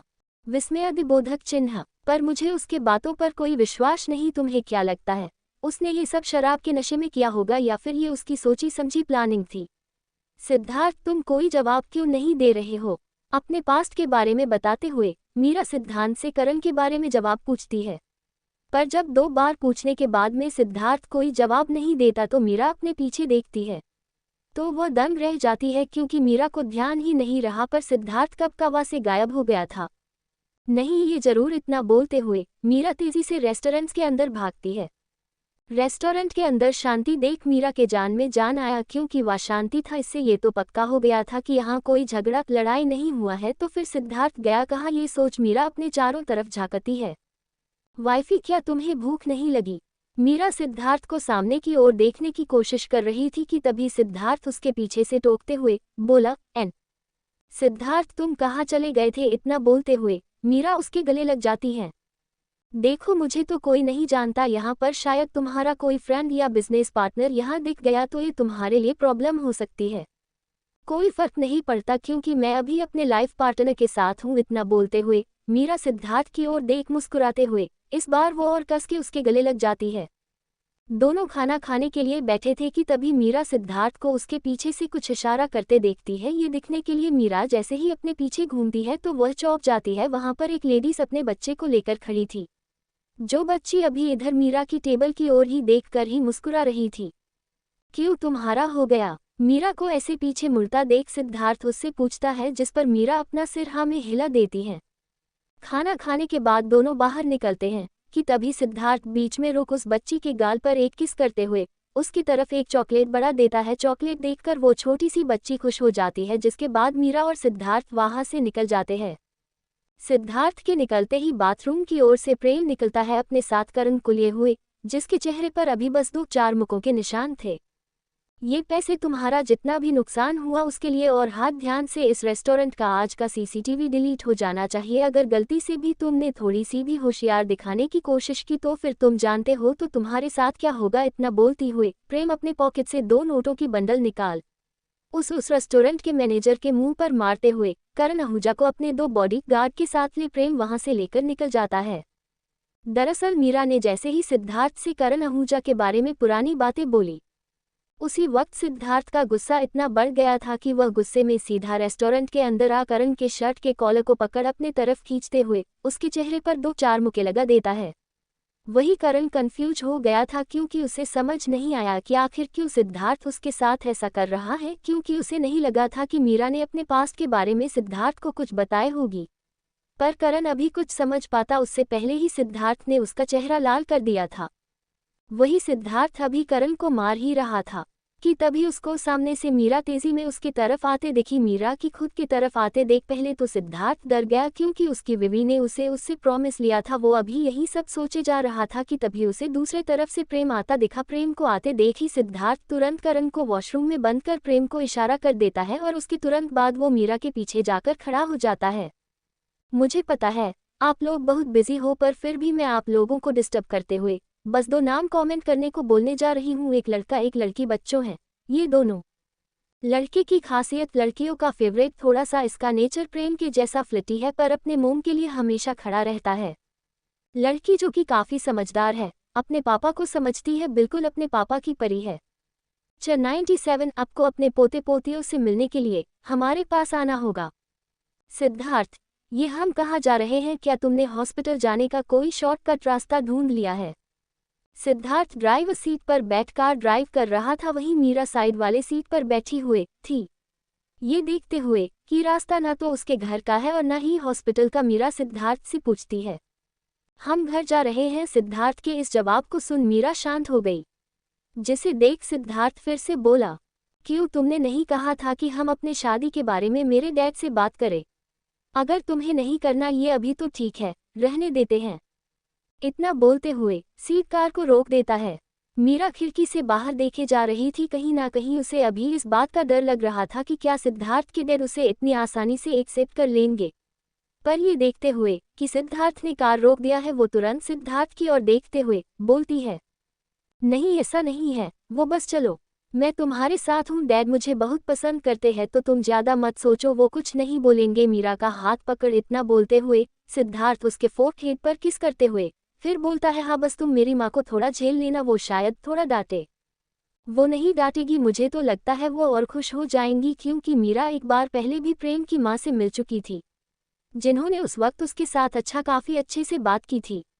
इसीलिए मीरा को यकीन था कि इस बार जब वो उनके सामने सिद्धार्थ के बीवी के रूप में जाएगी तो वो और खुश हो जाएगी। मीरा के इस बात को सुन सिद्धार्थ उसकी तरफ देख बिना कोई जवाब दिए मुस्कुराकर कार दोबारा स्टार्ट कर देता है। थोड़ी देर बाद ही मीरा और सिद्धार्थ ठाकुर निवास के गेट पर थे। सिद्धार्थ को ऐसे देखते ही चौकीदार तेजी में घर का गेट खोल देता है। गेट खुलने के बाद सिद्धार्थ अपनी कार पार्किंग में पार्क कर कार से बाहर निकल तुरंत आकर मीरा के साइड का गेट खोलता है, क्योंकि वो अभी भी कार में ही बैठी थी। ये देख सिद्धार्थ कार के गेट खोलने के बाद अपना सिर नीचे झुका मीरा की और अपना हाथ बढ़ा देता है बाहर निकलने में सहारा देने के लिए। कहीं ऐसा तो कि अपने पति को इतना परेशान करने वाली मीरा राजपूत, वो मीरा राजपूत जो इतने बड़े बड़े बिजनेस डील 1 मिनट में कर लेती है, उसे आज अपने सास ससुर के सामने में जाने से डर लग रहा हूँ। ये देखते हुए कि मीरा अभी भी अपने कार से बाहर नहीं निकल रही है, सिद्धार्थ मुस्कुराते हुए मीरा का मजाक उड़ाते हुए बोलता है, मैं किसी से नहीं डरती, तू खुद की सोचो। सिद्धार्थ की बातें सुन मीरा कार से तुरंत बाहर निकल उसके और गुस्से में देख इतना बोल वो आगे निकल जाती है। सिद्धार्थ मीरा के पीछे पीछे अपने घर के अंदर आता है। लिविंग रूम में अभी कोई नहीं था। ये देख सिद्धार्थ को थोड़ा अजीब लगता है, क्योंकि उसके डैड अभी टीवी के सामने बैठ टीवी देख रहे होते हैं। ये तुम किसको लेकर आए ही? सिद्धार्थ अभी ये सोचने की कोशिश कर रहा था कि उसके डैड कहाँ है कि तभी ऊपर की ओर से उसे अपने डैड की आवाज़ सुनाई देती है। आवाज़ सुनते ही सीड उस साइड में देखता है तो अभी उसके डैड उसकी भाभी और माँ के साथ आ रहे थे। ये देखने ही सिद्धार्थ को अपना सिर पीटने का मन होता है। ये कन्फर्म उसकी भाभी ने उसके बोलने से पहले ही सब कुछ सच में बता दिया है। इसी वजह से उसके डैड ऐसे बोल रहे हैं। ये बात समझते सिद्धार्थ को देर नहीं लगी। वही थोड़ी देर पहले जो मीरा सिद्धार्थ को पीछे छोड़ कर अंदर आ गई थी वो अभी जल्दी से कासीर के पीछे छुप जाती है। तुम अभी यहाँ कैसे? तुम्हें डॉक्टर ने तो रेस्ट करने को बोला था ना। ये इस डैड पर अभी मुझे उससे भी ज़्यादा ज़रूरी कुछ काम करना था इसलिए मैं यहाँ पर हूँ। अपने डैड की बातों का इतना जवाब दे सिद्धार्थ मीरा का हाथ पकड़ अपने सामने ले आता है। मिस मीरा आप यहाँ? आज तो कोई पार्टी नहीं हमारे घर, फिर आप यहाँ कैसे? कहीं ऐसा तो नहीं कि आज से आप मेरे बेटे के वर्क फ्रॉम होम में सपोर्ट करने आई है? वॉट? Work from home? नहीं नहीं अंकल, वो बस मैं सिद्धार्थ को यहाँ तक छोड़ने आई थी क्योंकि इससे चोट लगी थी ना। मीरा अपने लड़खड़ाती हुए आवाज़ में जल्दी जल्दी बोल देती है। मीरा के इस बात को सुनते ही सिद्धार्थ उसकी तरफ चौंकते हुए देखता है। उसकी बीवी जो आज तक किसी से नहीं डरी वो आज सिद्धार्थ के डैड से डर नहीं थी। ये बात सोचते हुए ही सिद्धार्थ अपना हंसी कंट्रोल करने लगता है। तो अब मुझे लगता है अब का काम हो गया है ना, या कुछ और भी करना है? ये देखते हुए कि अपनी बात बोलने के बाद भी मीरा अभी भी यही खड़ी है, यशवंत जी मीरा की ओर घूरते हुए बोले। उनका इतना बोलना था कि मीरा तुरंत अपना सिरना में हिला वहां से जाने के लिए मुड़ जाती है, पर वो जा नहीं पाती क्योंकि सिद्धार्थ अभी भी उसका हाथ पकड़े हुए था।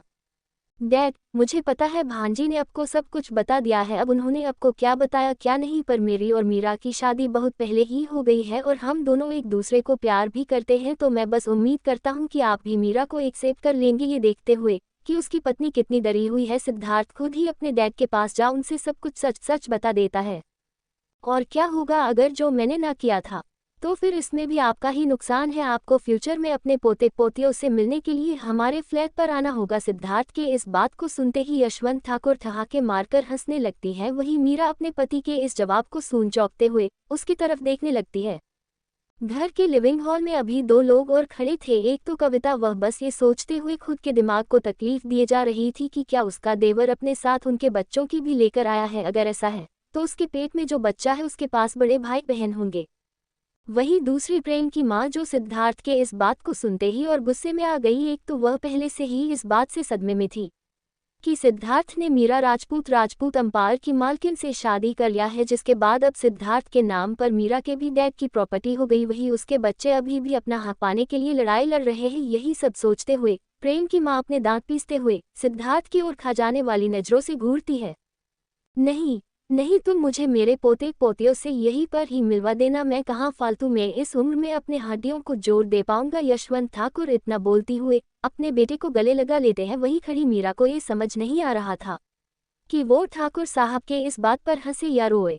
अपने डैड के गले लगने के बाद सिद्धार्थ मीरा की ओर उसे सामने आने का इशारा करता है, जिससे बाद मीरा तुरंत ठाकुर साहब के सामने आ उसके पैर छूने लगती है। मीरा को ऐसे करते देख सिद्धार्थ चौंक जाता है। उसे समझ नहीं आता कि उसकी पत्नी भला रातों रात इतना समझदार कैसे हो गई। वहीं मीरा को ऐसे करते देख ठाकुर साहब उसे रोक देते हैं। वो मीरा की सिर पर हाथ रखते हुए बोलते हैं, बेटियां पिता के पैर नहीं छूती क्योंकि बेटियों पर उनके पिता का आशीर्वाद हमेशा रहता है। सिद्धार्थ अपने डैड के इस बात को सुन मुस्कुराया जा रहा था कि तभी उसका फोन बजता है। भाई, मुझे नहीं लगता कि इस करण आहूजा का कोई प्लान है। मैंने सब कुछ चेक कर लिया है, शायद से आप कुछ ज्यादा ही पॉजिटिव हो रहे हो। भाभी जी के लिए जलना बंद करो। भाभी के दोस्तों से फोन की आवाज सुन सिद्धार्थ अपना फोन उठाते हुए साइड में चला जाता है। ये कॉल प्रेम था क्योंकि सिद्धार्थ में प्रेम को करण के बारे में पता लगाने के लिए बोला था। तो प्रेम वही अपने भाई की बात मान करण के बारे में पता लगाता है, पर उसे करण आहूजा के बारे में ऐसा कुछ भी पता नहीं चलता। उसी बारे में अपने भाई को बताने के लिए प्रेम ने अभी सिद्धार्थ को कॉल किया था। अपने भाई के इस बात को सुनते ही सिद्धार्थ फोन काट देता है। सिद्धार्थ पीछे मुड़कर देखता है तो अभी उसके डैड मीरा के बातें कर रहे थे। देख सिद्धार्थ उनके और बढ़ जाता है। एपिसोड 98 सिद्धार्थ की मौत। दिन बीत गए, मीरा और सिद्धार्थ के रिश्ते में काफी सुधार हो गया था। दोनों एक दूसरे के साथ आजकल रायचंद निवास में ही रहते थे। क्योंकि सिद्धार्थ को अभी भी करण पर शक था इसलिए वह मीरा को खुद से दूर नहीं रहना चाहता था। सिद्धार्थ ने मीरा को अपने साथ अपने घर में रहने के लिए मना लिया था। अशोक रायचंद्र जी अपने बेटे और बहू को ऐसे साथ देख बहुत खुश रहते थे। पर प्रेम की मां उनके दिमाग में क्या चल रहा था और क्या नहीं? प्रश्नवाचक चिन्ह। वह किसी को नहीं मालूम। वैसे तो वो दिखाने के लिए मीरा से प्यार से बातें करती थी, पर मीरा के पीछे से वह किरण से उसकी शिकायत करती थी ताकि दोनों के बीच विवाद बढ़े, पर किरण पर अपनी सास के इस बातों का कोई फर्क नहीं पड़ता था। वो एक बिंदास औरत थी। वो अपनी सास की बात न मानकर मीरा के साथ वैसे ही व्यवहार करती थी जैसे मीरा उसके साथ। उसने मीरा को आज तक कभी भी उल्टा कुछ नहीं कहा। मीरा के साथ साथ इन दिनों में सिद्धार्थ ने अपने बिजनेस पर भी पूरा ध्यान दिया हुआ था। उसके साथ प्रेम भी था। पहले की तरह ही आज भी सिद्धार्थ को जब भी कोई पार्टी या प्रोग्राम में जाना होता था तो वह खुद न जाकर वहां पर प्रेम को भेज देता था। सिद्धार्थ कभी भी किसी भी पब्लिक अपीयरेंस में शामिल नहीं हुआ था, इसीलिए दुनिया को ये तो पता था कि सिद्धार्थ ठाकुर इंटरेस्टेड संभाल रहा है, पर वह दिखता कैसा है इससे आज भी लोग अनजान थे। 1 महीने बाद। यार तुझे पता है ना मुझे हॉस्पिटल के अंदर से आ रही इन स्मेल्स से कितना प्रॉब्लम है। तुम मुझे आज सुबह सुबह यहाँ लेकर क्यों आ गई? संध्या अपने नाक पर हाथ रखते हुए मीरा की ओर घूरते हुए मुंह बनाकर बोलती है। तू शांति से चुपचाप चल, और तेरा सुबह 11 बजे के बाद भी रहता है तो मैं क्या करूँ? अच्छा ठीक है, कम से कम ये तो बता दे हम यहाँ आए क्यों हैं? मीरा की बातें सुन संध्या चिढ़ते हुए बोली, कुछ नहीं, वो बस कल से मुझे वोमिटिंग हो रहा है, ऊपर से बेचैनी जैसा भी महसूस हो रहा है, इसीलिए मैं डॉक्टर से मिलने आई हूँ ताकि मैं ये पता करवा सकूं कि मुझे आखिर हुआ क्या है। इतना बोलते हुए मीरा अपने फ़ोन से सिद्धार्थ के लिए मैसेज टाइप करने लगती है, क्योंकि उसने सिद्धार्थ को इस बारे में अब तक कुछ नहीं बताया था कि वह आज हॉस्पिटल जा रही है, इसीलिए वह अब उसे यह बात बता रही थी। मीरा वाह क्या गुड न्यूज़ दिया है तूने। संध्या मीरा की बातें सुन कुछ सोचने लगी थी कि तभी अचानक से एक्साइटेड हो संध्या मीरा का हाथ पकड़ उसे घुमाते हुए बोलती है, ये क्या मजाक है? तू शायद भूल रही है, अभी हम ना तो मेरे घर पर है न ही ऑफिस में, हम अभी हॉस्पिटल में हैं। मीरा संध्या के हाथ से खुद का हाथ छुड़ाते हुए गुस्से में उसे डांटते हुए बोलती है। संध्या ने इतना ज्यादा जोर से चिल्लाई थी कि आसपास खड़े लोग भी अभी उन्हीं की तरफ देख रहे थे। ये देख संध्या को अब अपनी गलती का रियलाइज हुआ। मीरा संध्या की ओर एक बार गुस्से में देख आगे बढ़ जाती है। मीरा, अच्छा सॉरी, पर मेरी बात तो सुन, तुझे डॉक्टर के पास जाने की कोई जरूरत नहीं। तुझे क्या हुआ है वो तो मैं भी बता सकती हूँ। क्या मतलब, कहीं तुमने रातों रात डॉक्टरी तो नहीं कर ली? मीरा संध्या का मजाक उड़ाते हुए बोली। हाँ, तुझे नहीं पता पर मुझे पता है। ऐसा कब होता है?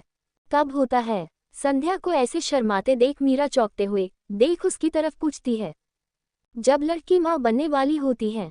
संध्या की इस बात को सुनते ही मीरा के होश उड़ जाते हैं। वह पहले तो चौंक गई थी, पर बाद में फिर वह अपने पेट पर हाथ रख कुछ सेकंड ऐसे ही रहने के बाद संध्या को ऐसे ही छोड़ वहां से आगे बढ़ डॉक्टर के केबिन में चली जाती है। क्या ये खुश नहीं? संध्या मीरा को ऐसे तेजी में डॉक्टर के केबिन की ओर जाते देख खुद में बुदबुदाती है, जिसके बाद संध्या तुरंत अपने पर्स से फ़ोन निकाल सिद्धार्थ को कॉल करने लगती है। पर चूंकि सिद्धार्थ अभी मीटिंग में था इसलिए वह अभी संध्या के फ़ोन का जवाब नहीं दे पाता। ये जीजा जी भी ना कभी टाइम पर फ़ोन नहीं उठाते। देखते हुए कि सिद्धार्थ उसका फ़ोन नहीं उठा रहा, संध्या खुद में चढ़ते हुए बोलती है। संध्या अभी अपने फ़ोन को हाथ में लिए कुछ सोच रही थी कि तभी उसको प्रेम का ध्यान आता है। संध्या प्रेम को फ़ोन लगा देती है। भाई, सिद्धार्थ जैसे ही मीटिंग रूम से बाहर निकलता है कि तभी उसका भाई चिल्लाते हुए उसके गले लग जाता है। भाई, मैं बता नहीं सकता मैं कितना खुश हूँ, आप पापा बनने वाले और मैं चाचा। Wow, congratulation mister Siddharth. अभी सिद्धार्थ अपने भाई की बातों का जवाब दे उससे कुछ कह पाता या कुछ सोच पाता उससे पहले ही उसके साथ मीटिंग करने आए वो क्लाइंट उसके सामने आ मुस्कुराते हुए बोलता है। सिद्धार्थ की तो बोलती ही बंद हो गई थी, उसे समझ नहीं आ रहा था वह क्या बोले, इसीलिए वह अपने क्लाइंट की इस बात पर सिर्फ एक झूठी मुस्कान दे देता। क्लाइंट के जाने के तुरंत बाद सिद्धार्थ अपने भाई की ओर गुस्से में देख वहां से अपने केबिन की ओर चला जाता है। अपने भाई को ऐसे जाते देख प्रेम भी उसके पीछे पीछे चला जाता है। वहीं केबिन में पहुंचते ही सिद्धार्थ अपने भाई की ओर गुस्से में देखते हुए बोलता है, ये सब क्या बेवकूफ़ी है? तुम ये क्या बकवास कर रहे थे थोड़ी देर पहले? उद्धरण चिन्ह।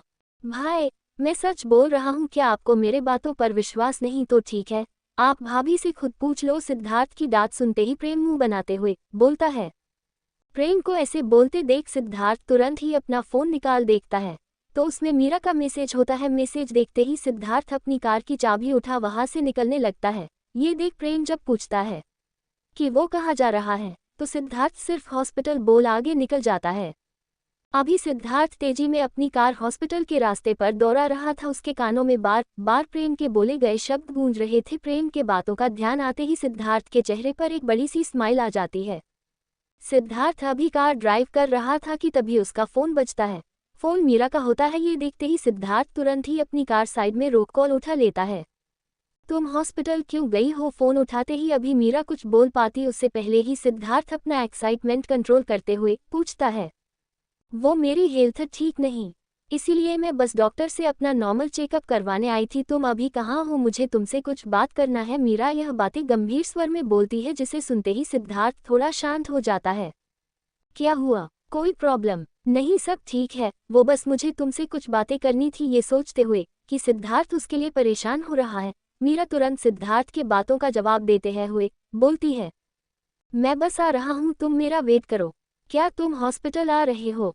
पर नहीं, मैं तो अब निकलने ही वाली हूँ, तुम रहने दो। मीरा ये सुनते ही चौंक गई कि सिद्धार्थ बस उसके एक मैसेज देख अभी हॉस्पिटल आ रहा है। वो सिद्धार्थ को रोकने लगती है पर सिद्धार्थ नहीं मानता। मैं बस अभी आया, तुम मेरा वेट करो। इतना बोलते हुए सिद्धार्थ अपना फ़ोन ब्लूटूथ से कनेक्ट कर कार स्टार्ट कर देता है। ठीक है, मैं यही हूँ, जल्दी आना। I love you. अब फ़ोन रखो। I love you too. मैं बस 10 मिनट में आता हूँ। सिद्धार्थ तो पूरी रास्ते ही मीरा से बात करने वाला था, पर तभी उसको सामने से 3-4 बाइक सवार लोग खुद की कार के सामने आते हुए दिखते ही देख सिद्धार्थ मीरा को बाय बोल कार से बाहर निकलता है। सिद्धार्थ कार से निकलते ही अपने सामने खड़े लोगों को देखकर एक सेकंड के लिए चौंक जाता है, क्योंकि वे सभी अपने चेहरे पर मास्क लगाए ब्लैक कलर की टी शर्ट पहने हाथ में हॉकी स्टिक और चैन लिए हुए थे। उनको देखने भर से ही पता चल रहा था कि वह किसी गिरोह के हिस्सा है, इसीलिए सिद्धार्थ उनकी तरफ अपना पर्स फेंकते हुए बोलता है, मुझे अभी कहीं जल्दी में जाना है। तुम सब मेरे पैसे लूटने के लिए ही आए हो ना? तो ये लो, मैं तुम्हें पहले ही दे देता हूँ। नहीं, हमें तू चाहिए। सिद्धार्थ की पर्स उठा अपनी पॉकेट में रखते हुए पहले मोटरसाइकिल वाला आदमी उसकी तरफ बढ़ते हुए बोलता है, आज ये मुझे पक्का टाइम पर जाने नहीं देने वाले। सिद्धार्थ अपने कोट को खोल कार के अंदर फेंक अपने चेहरे पर एक मुस्कान लाते हुए बोलता है। पहले बाइक वाला जैसे ही सिद्धार्थ पर अटैक करता है, सिद्धार्थ उसके अटैक के जवाब देते हुए उसका हाथ पीछे की ओर मोड़ देता है और उसे एक लात लगा देता है, जिसकी वजह से वह थोड़ी दूर पर जा गिरता है। पहले साथी को गिरते देख बाकी 3 बाइक पर सवार 5 लोग भी सिद्धार्थ की ओर एक साथ बढ़ते हैं। सिद्धार्थ को भी यहाँ से जल्दी जाना था, इसलिए वो भी लड़ने के लिए तैयार था। वह भी जल्दी से ही इन 5 पर अटैक करता है, जिसके बाद थोड़ी ही देर में वह 5 नीचे धरती पर गिरे हुए दर्द के मारे कहराने लगते हैं। अब मुझे अपना शॉट भी चेंज करना होगा। मीरा के पास जाने से पहले सिद्धार्थ अपने शर्ट पर लगे दागों को झाड़ते हुए एक गहरी सांस ले बोलता सी जैसे ही आगे बढ़ने वाला था कि तभी उसको सामने से कुछ लोग जीप में सवार उसकी तरफ ही आते दिखते हैं। मैंने इतना जल्दी अपने इतना दुश्मन खड़ा कर लिया, आज तो ये पक्का मुझे मीरा से पिटवाएंगे। सिद्धार्थ उन आदमियों की ओर देखते हुए एक गहरी सांस ले खुद में बोलता है। वह आदमी भी किसी गिरोह के गुंडे थे। वो भी बिना टाइम लिए तुरंत से ही सिद्धार्थ पर आक्रमण कर देते हैं, जिसका जवाब देते हुए सिद्धार्थ उनको भी कुछ देर में मार गिराता है। अभी सिद्धार्थ के हाथों से खून बह रहा था, उसके सिर पर भी एक छोटा सा कट लगा हुआ था। दूसरी तरफ मीरा अभी हॉस्पिटल के पार्किंग में सीट का वेट कर रही थी। ये तेरे हाथ इतना क्यों कांप रहे हैं? तू डर मत, अगर तुझे ये बच्चा नहीं चाहिए होगा तो तू जीजा जी को बोल देना, वैसे भी तुम दोनों की उम्र नहीं अभी बच्चा पैदा करने की। मीरा ने संध्या को कुछ नहीं बताया था, पर संध्या को यकीन था कि मीरा प्रेग्नेंट है, वरना वह उसे डॉक्टर के केबिन से बाहर निकलते हुए ही बोलती कि उसका अनुमान गलत था। पर मीरा ने ऐसा कुछ नहीं कहा। अभी मीरा कितना घबराई हुई थी उसका अंदाजा उसके कैपते हुए शरीर और पसीने में लथपथ उसका चेहरा देख कोई भी लगा सकता था। नहीं, मैं ठीक हूँ, अचानक से बहुत अजीब फील हो रहा है, हम घर चलते हैं। सिद्धार्थ को मैं वही बोल देती हूँ आ जाने के लिए। मीरा घबराते हुए संध्या से इतना बोली और तुरंत जाकर कार में बैठ गई। मीरा प्रेग्नेंट थी, पर उसने ये डिसाइड नहीं किया था कि वह ये बच्चा रखने वाली थी कि नहीं। वह सबसे पहले इस बारे में सिद्धार्थ से बात करना चाहती थी, जैसे मीरा के ख्वाब थे उसके लिए। अभी तो वो अपने करियर में इस बच्चे को नहीं जाती थी, पर वह एक बार इस बारे में सिद्धार्थ से मिल उसका भी राय लेना चाहती थी, इसलिए उसने सिद्धार्थ को कॉल भी किया, पर सीट कोई जवाब नहीं दे रहा था। सुनसान सड़क, आसपास कोई नहीं था, पर अभी सिद्धार्थ वहां खड़ा था। उसके आसपास कुछ लोग गिरे हुए थे जो दर्द के मारे कहरा रहे थे। ये कौन थे?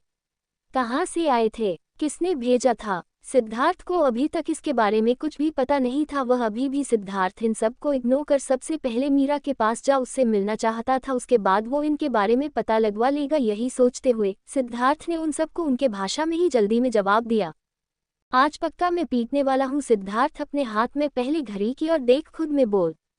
अभी सिद्धार्थ पीछे मुड़ने ही वाला होता है कि तभी अचानक से कोई उसके सिर पर लोहे की रॉड से वार करता है। लोहे की रॉड सर पर लगते ही सिद्धार्थ का दिमाग झंझना जाता है। उसको अपने आसपास सब धुंधला महसूस होने लगता है।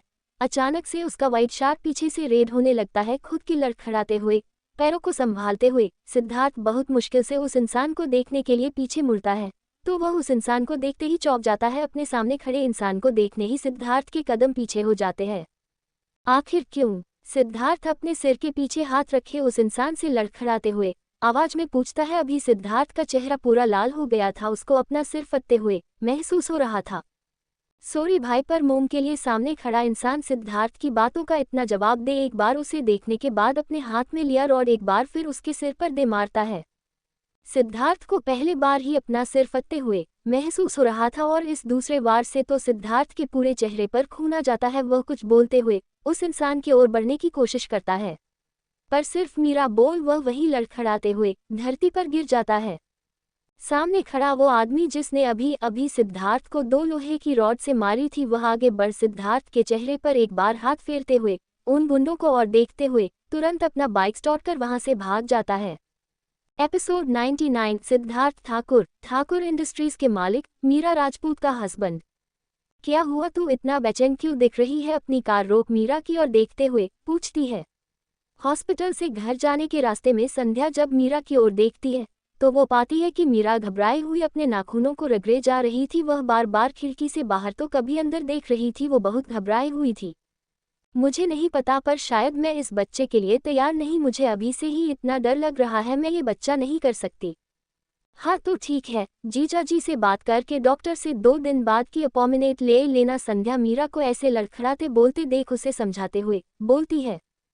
हाँ, पर ये सिद्धार्थ भी फ़ोन नहीं उठा रहा। कब से ट्राई कर रही हूँ पर उसका कोई जवाब नहीं आ रहा। मीरा अपने फ़ोन से एक बार फिर से सिद्धार्थ का नंबर डायल करते हुए बोली, जिस पर संध्या उसको समझाते हुए बोलती है, हो सकता है जीजा जी किसी मीटिंग में फंस गए हो, तू तो जानती ही है उन्हें। सॉरी सिद्धार्थ, पर मैं अभी इस बच्चे को नहीं रख सकती। अभी मैं तुम्हें डैडी बनने का सुख नहीं दे सकती। मैंने जो हमारे फ्यूचर के लिए सोचा है उसमें ये बच्चा हमारे रास्ते में नहीं आ सकता। मैं ऐसा नहीं होने दूंगी। संध्या की बात सुन मीरा कार की विंडो पर अपना सिर टिका बाहर की ओर देखते हुए खुद में बोली। दूसरी तरफ सिद्धार्थ अभी भी उस सुनसान सड़क पर पड़ा हुआ था। उसके सिर से खून की धारा बह रही थी। आसपास पड़े गुंडे भी दर्द के मारे कहरा रहे थे। उन्होंने सिद्धार्थ के ऊपर तो ध्यान ही नहीं दिया अपने दर्द के कारण। भाई, इसकी ये हालत किसने की? रोड पर पड़े एक गुंडा में से एक गुंडा अपने साथी को सिद्धार्थ की ओर दिखाते हुए पूछता है। अपने साथी मित्र की बात सुनते ही वह गुंडा सामने देखता है तो सिद्धार्थ खून से लथपथ हुआ अभी रोड पर गिरा हुआ था। ये देखते हुए गुंडों का हेड अपने दर्द को भूल उठने की कोशिश करता है। खड़ा होते ही वो इंसान अपने सामने पड़े साथियों को बोलता है, चलो अच्छा है, लगता है अब अपना काम आसानी से हो जाएगा। जल्दी निपटाने की कोशिश करो वरना बॉस हमें छोड़ेगा नहीं। वैसे भी बहुत पैसे लिया है उसने सेठ से। उस गुंडे की बात मान उसके साथी तुरंत सिद्धार्थ की ओर बढ़ते हैं। अभी वह सिद्धार्थ के पास पहुंच पाते इससे पहले ही दूसरे गिरोह के लोग खड़े हो जाते हैं। ये देखते हुए कि उन दोनों का काम एक ही है, उन दोनों गिरोह के बॉस एक दूसरे से कुछ बात करते हैं, जिसके बाद वह सिद्धार्थ को उठाकर कार में बैठाने के लिए अपने 2 साथियों को बोलते हैं। अपने बॉस की बात मान वह 2 लोग अभी सिद्धार्थ को टच कर पाते उससे पहले ही सिद्धार्थ अपनी आंखें खोल देता है और उसके हाथ धीरे धीरे उठने की कोशिश करने लगता है। सिद्धार्थ को ऐसे करते देख वह दोनों लोग तुरंत उससे पीछे हट अपने बॉस की ओर देख लड़खड़ाते हुए आवाज में बोलते हैं, बॉस ये तो अभी भी जिंदा है, अगर ये उठ गया तो ये हमें फिर से। जल्दी काम करो अपना, इससे पहले कि ये खुद को खड़ा कर पाए इसे उस नदी में फेंक दो। कार को हम बाद में ठिकाना लगा देंगे, पहले इसको ठिकाना लगाओ। अभी अपने साथी की बात सुनकर पहले गिरोह का गुंडा कुछ बोल पाता उससे पहले ही दूसरे गिरोह का गुंडा अपने साथियों को इशारा करते हुए बोलता है। वो सब डरे हुए थे पर उन्हें अपनी बॉस की बात कैसे भी पूरी करनी थी, इसलिए वो बहुत हिम्मत कर सिद्धार्थ के पास जा उसे उठा लेते हैं। बहुत मरा था साले ने, अब देखो हमें मारने का अंजाम। सिद्धार्थ को नदी के किनारा ले जा। वह गुंडे उसके और मुस्कुराते हुए देख उसे इतना बोलते हुए नदी में फेंक देते हैं। बॉस अब इस कार का क्या? वो मैं देखता हूँ। अपने साथी की बात सुनते ही गुंडों का हेड इतना बोल तुरंत कार में जाकर बैठ जाता है। सिद्धार्थ के फेंके गए उस पर्स को अपने पॉकेट से निकाल उसे वापस कार के ड्रोन में रख कार को स्टार्ट करता है। थोड़ी पीछे ले जाने के बाद वह अचानक से उस कार की स्पीड हाई कर सामने की खाई की ओर बढ़ने लगता है। जैसे ही कार अभी खाई के पास पहुंचता उससे पहले ही वह साइड का गेट खोल उस कार से कूद जाता है, जिसके बाद गुंडों का हेड बाहर जमीन पर था। वही सिद्धार्थ की कार वहीं खाई से गिरने के बाद नदी में जाकर मिल जाती है। सिद्धार्थ और उसकी कार को ठिकाने लगाने के बाद उन दोनों गिरोह के लोग ने अपने बॉस को इसकी जानकारी दे वो तुरंत वहां से निकल जाते हैं। रास्ता अभी भी सुनसान था, उस सड़क पर अभी भी कोई आदमी नहीं था क्योंकि वह सड़क जंगलों के बीच से होकर जाता था। इसीलिए बहुत कम ही लोग वहां से सफर करते थे, जिसकी वजह से अब तक किसी को इसके बारे में कुछ पता नहीं चल पाया। पर सड़क पर पड़े खून के धब्बे ये बताने के लिए काफी थे कि वहां पर क्या हुआ था।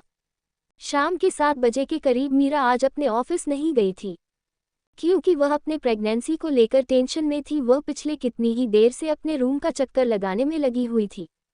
सिद्धार्थ को कितनी बार कॉल करने के बाद भी सिद्धार्थ ने मीरा की किसी भी फोन कॉल का जवाब नहीं दिया। पहले तो मीरा अपने प्रेगनेंसी को लेकर टेंशन में थी, पर अब उसे सिद्धार्थ को लेकर भी टेंशन होने लगा।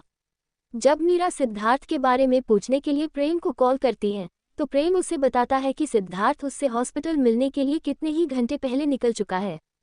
प्रेम की इस बात को सुनने के बाद मीरा की टेंशन और बढ़ जाती है। मीरा तुरंत अपने कार की चाबी ले रूम से बाहर निकलती है। शाम हो गया था, अंधेरा भी चारों तरफ अब छाने लगा था, मौसम भी कुछ ठीक नहीं था, घटा गरज रहा था। ऐसा लग रहा था जैसे कोई भारी तूफान आने वाला है। पर फिर भी मीरा अकेले ही अपनी कार ड्राइव करते हुए सिद्धार्थ के ऑफिस के लिए निकल जाती है। प्रेम भी अपने भाई के लिए परेशान था, उसने भी अपने भाई को बहुत बार कॉल लगाया पर सिद्धार्थ ने कोई जवाब नहीं दिया। पहले तो बाद में सिद्धार्थ का फोन स्विच ऑफ बताने लगा। वही जब मीरा ऑफिस पहुंचती है सिद्धार्थ को ढूंढने के लिए तो उसे सिद्धार्थ कहीं नहीं दिखता। ये देख मीरा और प्रेम सिद्धार्थ को ढूंढने के लिए हॉस्पिटल पहुंचते हैं तो उन्हें सिद्धार्थ वहां भी नहीं मिलता। ये देखने के लिए कि सिद्धार्थ यहां आया भी था कि नहीं, मीरा हॉस्पिटल के गेट की सीसीटीवी फुटेज चेक करवाती है तो उसे पता चलता है कि सिद्धार्थ यहां आया ही नहीं। ना हॉस्पिटल, ना घर, ना ही ऑफिस, सिद्धार्थ मीरा को कहीं नहीं मिलता। ये देख मीरा को अब सिद्धार्थ के लिए बहुत ज्यादा डर लगने लगता है। मीरा न चाहते हुए भी सिद्धार्थ के साथ कहीं कोई अनहोनी तो नहीं हो गया, ये सोचने से खुद को रोक नहीं पाती। भाभी, हमें लगता है कि हमें जल्दी ही पुलिस की सहारा लेना चाहिए क्योंकि मुझे अब ठीक नहीं लग रहा। भाई इतना भी लापरवाह नहीं। प्रेम बहुत जगह अपनी कार बीच में रोक के रास्ते में भी सिद्धार्थ के बारे में पूछ चुका था पर उसे कुछ पता नहीं चल पाया था, इसलिए अब प्रेम भी अपने भाई के लिए डरते हुए मीरा के पास जब पुलिस का सहारा लेने की राय देता है। पुलिस इतना सुनते ही मीरा की आंखों में आंसू भर जाते हैं। उसको अब कहीं ना कहीं अंदाजा होने लगा था कि शायद सिद्धार्थ के साथ कुछ गलत हुआ है, तभी तो प्रेम उसको ये राय दे रहा है। भाई ठीक होंगे भाभी, आप चिंता मत करो, मुझे पक्का यकीन है। पर कहीं उनकी कार कहीं सुनसान रास्ते पर खराब हो गई होगी तो, या कहीं। प्रेम अभी इससे आगे कुछ बोल पाता कि उससे पहले ही मीरा अपने आंख के आंसू पोंछते हुए अपने कार की ओर दौड़ती है। मीरा तुरंत अपने कार में जाकर उसे स्टॉप कर बिना प्रेम का इंतजार किए वहां से पुलिस स्टेशन के लिए निकल जाती है। मीरा को ऐसे जाते देख प्रेम भी तुरंत अपनी कार ले उसके कार के पीछे दौड़ा देता है। मुझे आप लोगों की मदद चाहिए मेरे पति को ढूंढने में। सॉरी मिस, पर हम आपकी ऐसे ही मदद नहीं कर सकते। पहले आपको कंप्लेन फाइल करना होगा, जिसके बाद अगर आपके पति को गुम हुए 48 घंटे हो गए होंगे तभी हम कुछ कर पाएंगे। इंस्पेक्टर पहले तो अपने सामने से एक औरत को ऐसे भागते खुद के सामने टेबल पर ऐसे हाथ मारते देख डर गया था, पर बाद में उसकी बात सुनने के बाद उसने रियलाइज हुआ कि उसके सामने खड़ी ये औरत कितनी डरी हुई है। जिसके बाद इंस्पेक्टर अपने सामने पसीना से लथपथ उस औरत को पूरी प्रोसेस बताता है, जिसके बाद वह कोई कार्रवाई कर सकते थे। वो औरत और कोई नहीं मीरा थी। इंस्पेक्टर के इतना बोलते ही मीरा का गुस्सा बढ़ गया। वह अचानक से उस इंस्पेक्टर के टेबल पर रखे सारे सामानों को नीचे फेंकते हुए गुस्से में चिल्लाती हुए बोलती है, तुम कहना क्या चाहते हो? 48 घंटा, और अगर उतने घंटों के बीच कुछ हो गया तो मेरे सिद्धार्थ को? तुम्हें कितने पैसा चाहिए ये बोलो, अभी मेरी हेल्प करने के लिए बोलो, मैं अभी देती हूँ। मीरा को पता नहीं था कि वह अभी गुस्से में क्या कर रही थी। वही सामने खड़ा इंस्पेक्टर मीरा के कपड़ों को देखकर अंदाजा लगा सकता था कि यह किसी अच्छे घर की औरत है, पर उसकी इन हरकतों को देखने के बाद इंस्पेक्टर को भी गुस्सा आ जाता है। अभी इंस्पेक्टर मीरा के बातों का कोई जवाब दे पाता उससे पहले ही उसे गेट की ओर से प्रेम दौड़ते हुए आता देखा। सॉरी इंस्पेक्टर, मैं अपनी भाभी की तरफ से माफी मांगता हूँ। दरअसल मेरा भाई पिछले कितने ही घंटों से गायब है और हमें उसके बारे में कुछ भी पता नहीं चल रहा है, जिसकी वजह से ये सब। प्रेम की बातों को सुन इंस्पेक्टर शांत हो अपने चेयर पर वापस बैठ जाता है क्योंकि वह मीरा की हालत देख पहले ही समझ गया था कि ये औरत परेशान है। आप पहले हमें रिपोर्ट लिखवा दीजिए। इतना बोलते हुई इंस्पेक्टर अपने हवलदार को इशारा करता है रिपोर्ट लिखने के लिए। नाम क्या है जो गायब हुए हैं? सिद्धार्थ ठाकुर, ठाकुर इंडस्ट्रीज के मालिक, मीरा राजपूत का हस्बैंड। प्रेम अभी हवलदार के बातों का कोई जवाब दे पाता, उससे पहले ही मीरा चिल्लाते हुए उस इंस्पेक्टर के सामने रखे टेबल पर गुस्से में हाथ मारते हुए बोलती हैं। क्योंकि मीरा अब इरिटेट हो गई थी, उसका गुस्सा बढ़ रहा था इन लोगों का ये ड्रामा देख। मीरा के इतना बोलते ही स्टेशन में बैठे हवलदार, सिपाही और इंस्पेक्टर चौंक जाते हैं। इंस्पेक्टर अपनी कुर्सी से उठ मीरा के बातों को दोहराते हुए बोलता है, ठाकुर इंडस्ट्रीज, मीरा राजपूत के पति। ठाकुर इंडस्ट्रीज के बारे में सभी को पता था, वही सब ये भी जानते थे कि मीरा राजपूत कौन है, इसीलिए सिद्धार्थ के बारे में जानते ही इंस्पेक्टर चौंक जाता है। हाँ इंस्पेक्टर, वो मेरे भाई है और ये मेरी भाभी मीरा राजपूत, आप जल्द से जल्द पता लगाने की कोशिश करिए। सॉरी सर, सॉरी मैम, हम अभी पता करने की कोशिश करते हैं। सिद्धार्थ की पूरी आइडेंटिटी जानने के बाद इंस्पेक्टर तुरंत फॉर्म में आ जाता है। तुरंत प्रेम से सिद्धार्थ की फ़ोन नंबर और बाकी सारे कार की डिटेल्स ले इंस्पेक्टर तुरंत अपने साथियों को के पुलिस स्टेशन निकलता है। ये जानने के बाद कि सिद्धार्थ कौन है, इंस्पेक्टर ने बहुत जल्दी ही कार्रवाई शुरू कर दी थी, जिसके बाद करीब 1.5 घंटे बाद ही इंस्पेक्टर को सिद्धार्थ के लास्ट कॉल की डिटेल्स से उसके लोकेशन का पता चलता है। जिसके बाद इंस्पेक्टर वहां जा कुछ लोगों को नदी के आसपास पता करवाने की कोशिश करवाता है। सर, बारिश अभी तेजी से बरस रहा है, कोई पानी के अंदर नहीं जाना चाह रहा। हवलदार अपने इंस्पेक्टर के पास आप बोलता है, जो अभी एक पेड़ के नीचे खड़ा था वही उसके पास अभी मीरा और प्रेम भी थे। इंस्पेक्टर, आप जितना पैसा देते हो हम उसके 2 गुना देने के लिए तैयार है। अगर भाई की लास्ट कॉल की लोकेशन यही है तो कहीं भाई की कार उस नदी में ही गिरी होगी। आप 1 करोड़ जो भी सिद्धार्थ को अभी 10 मिनट में ढूंढ निकालेगा उसे मैं 1 करोड़ दूंगी। अभी प्रेम अपनी बातें खत्म कर पाता कि मीरा उसे बीच में रोकते हुए उस हवलदार की ओर इतना बोल खुद नदी की ओर बढ़ने लगती है। पानी की बूंदें इतनी तेजी से बरस रही थी कि कुछ ही कदम चलने के बाद मीरा का पूरा शरीर भीग जाता है। उसके बालों से पानी टपक उसके चेहरे पर आ रहे थे। मीरा की आंखें लाल हो गई थी, वो आगे बढ़ती जा रही थी। अभी यह बताना मुश्किल था कि अभी उसके चेहरे पर आंसू की बूंदें थी या पानी की। कोई जरूरी नहीं कि आपने पहले तकलीफ किया हो तो बाद में आपको सब कुछ अच्छा ही मिले। एपिसोड 100 सिद्धार्थ की आखिरी निशानी। 1 करोड़ इनाम राशि में मिलेगा। ये बात सुनते ही नदी के किनारे जितने लोग पानी के बाहर से ही अंदर झांकने की कोशिश कर रहे थे वह नदी में कूद जाते हैं सिद्धार्थ के बारे में पता करने के लिए। मौसम बहुत खराब था, बारिश की बूंदें लगातार तेजी से बरस रही थी, ऊपर से घटा भी आज बारिश के बूंदों के साथ गरज रहा था। वही मीरा नदी किनारे खड़ी हुई बिना अपने पलके झपकाए अंदर सर्च कर रहे लोगों की ओर देखे जा रही थी। उसका मन बेचैन हो रहा था अंदर से, उसे अब सिद्धार्थ को खोने का डर सताने लगा था क्योंकि सिद्धार्थ को गायब हुए 6 घंटे हो गए थे। भाभी, मुझे लगता है आपको कार के अंदर बैठ इंतजार करना चाहिए, मैं यहाँ पर हूँ। अगर जो कुछ भी पता चलता है तो मैं आपको सबसे पहले बताऊंगा। ये देखते हुए कि मौसम कितना खराब है, मीरा पूरी तरह से भीग गई है, प्रेम उसको समझाते हुए बोलता है। वही खड़ी मीरा प्रेम की इस बात को अनसुना कर अपने हाथ पर हाथ चढ़ाए अभी भी बिना पलके झपकाए नदी में सर्च करने वालों की ओर घूरे जा रही थी। ऐसा लग रहा था जैसे अभी ना तो वो कुछ और सुनना चाहती है न ही देखना। ये देखते हुए कि मीरा उसकी बातों का कोई जवाब नहीं दे रही, प्रेम अपना फोन निकाल उसमें संध्या को सारी बातें मैसेज में लिख भेज देता है। प्रेम अब मीरा के साथ वहीं पर खड़ा हो सामने की ओर देख रहा था। पता नहीं कैसे पर अचानक से वहां बहुत सारी गाड़ियों की भीड़ जमा होने लगी। प्रेम गाड़ियों की आवाज सुन पीछे देखता है तो वह अलग अलग चैनल्स के अलग अलग रिपोर्टर थे जो अपने हाथ में कैमरा और माइक लिए अभी उन्हीं की ओर बढ़ रहे थे। ये देखते हुए कि वो रिपोर्टर्स उनकी तरफ ही आ रहे हैं, प्रेम तुरंत इंस्पेक्टर को इशारा करता है। इंस्पेक्टर को इशारा करने के बाद प्रेम अपने फोन से किसी को कॉल लगा कुछ ऑर्डर देता है।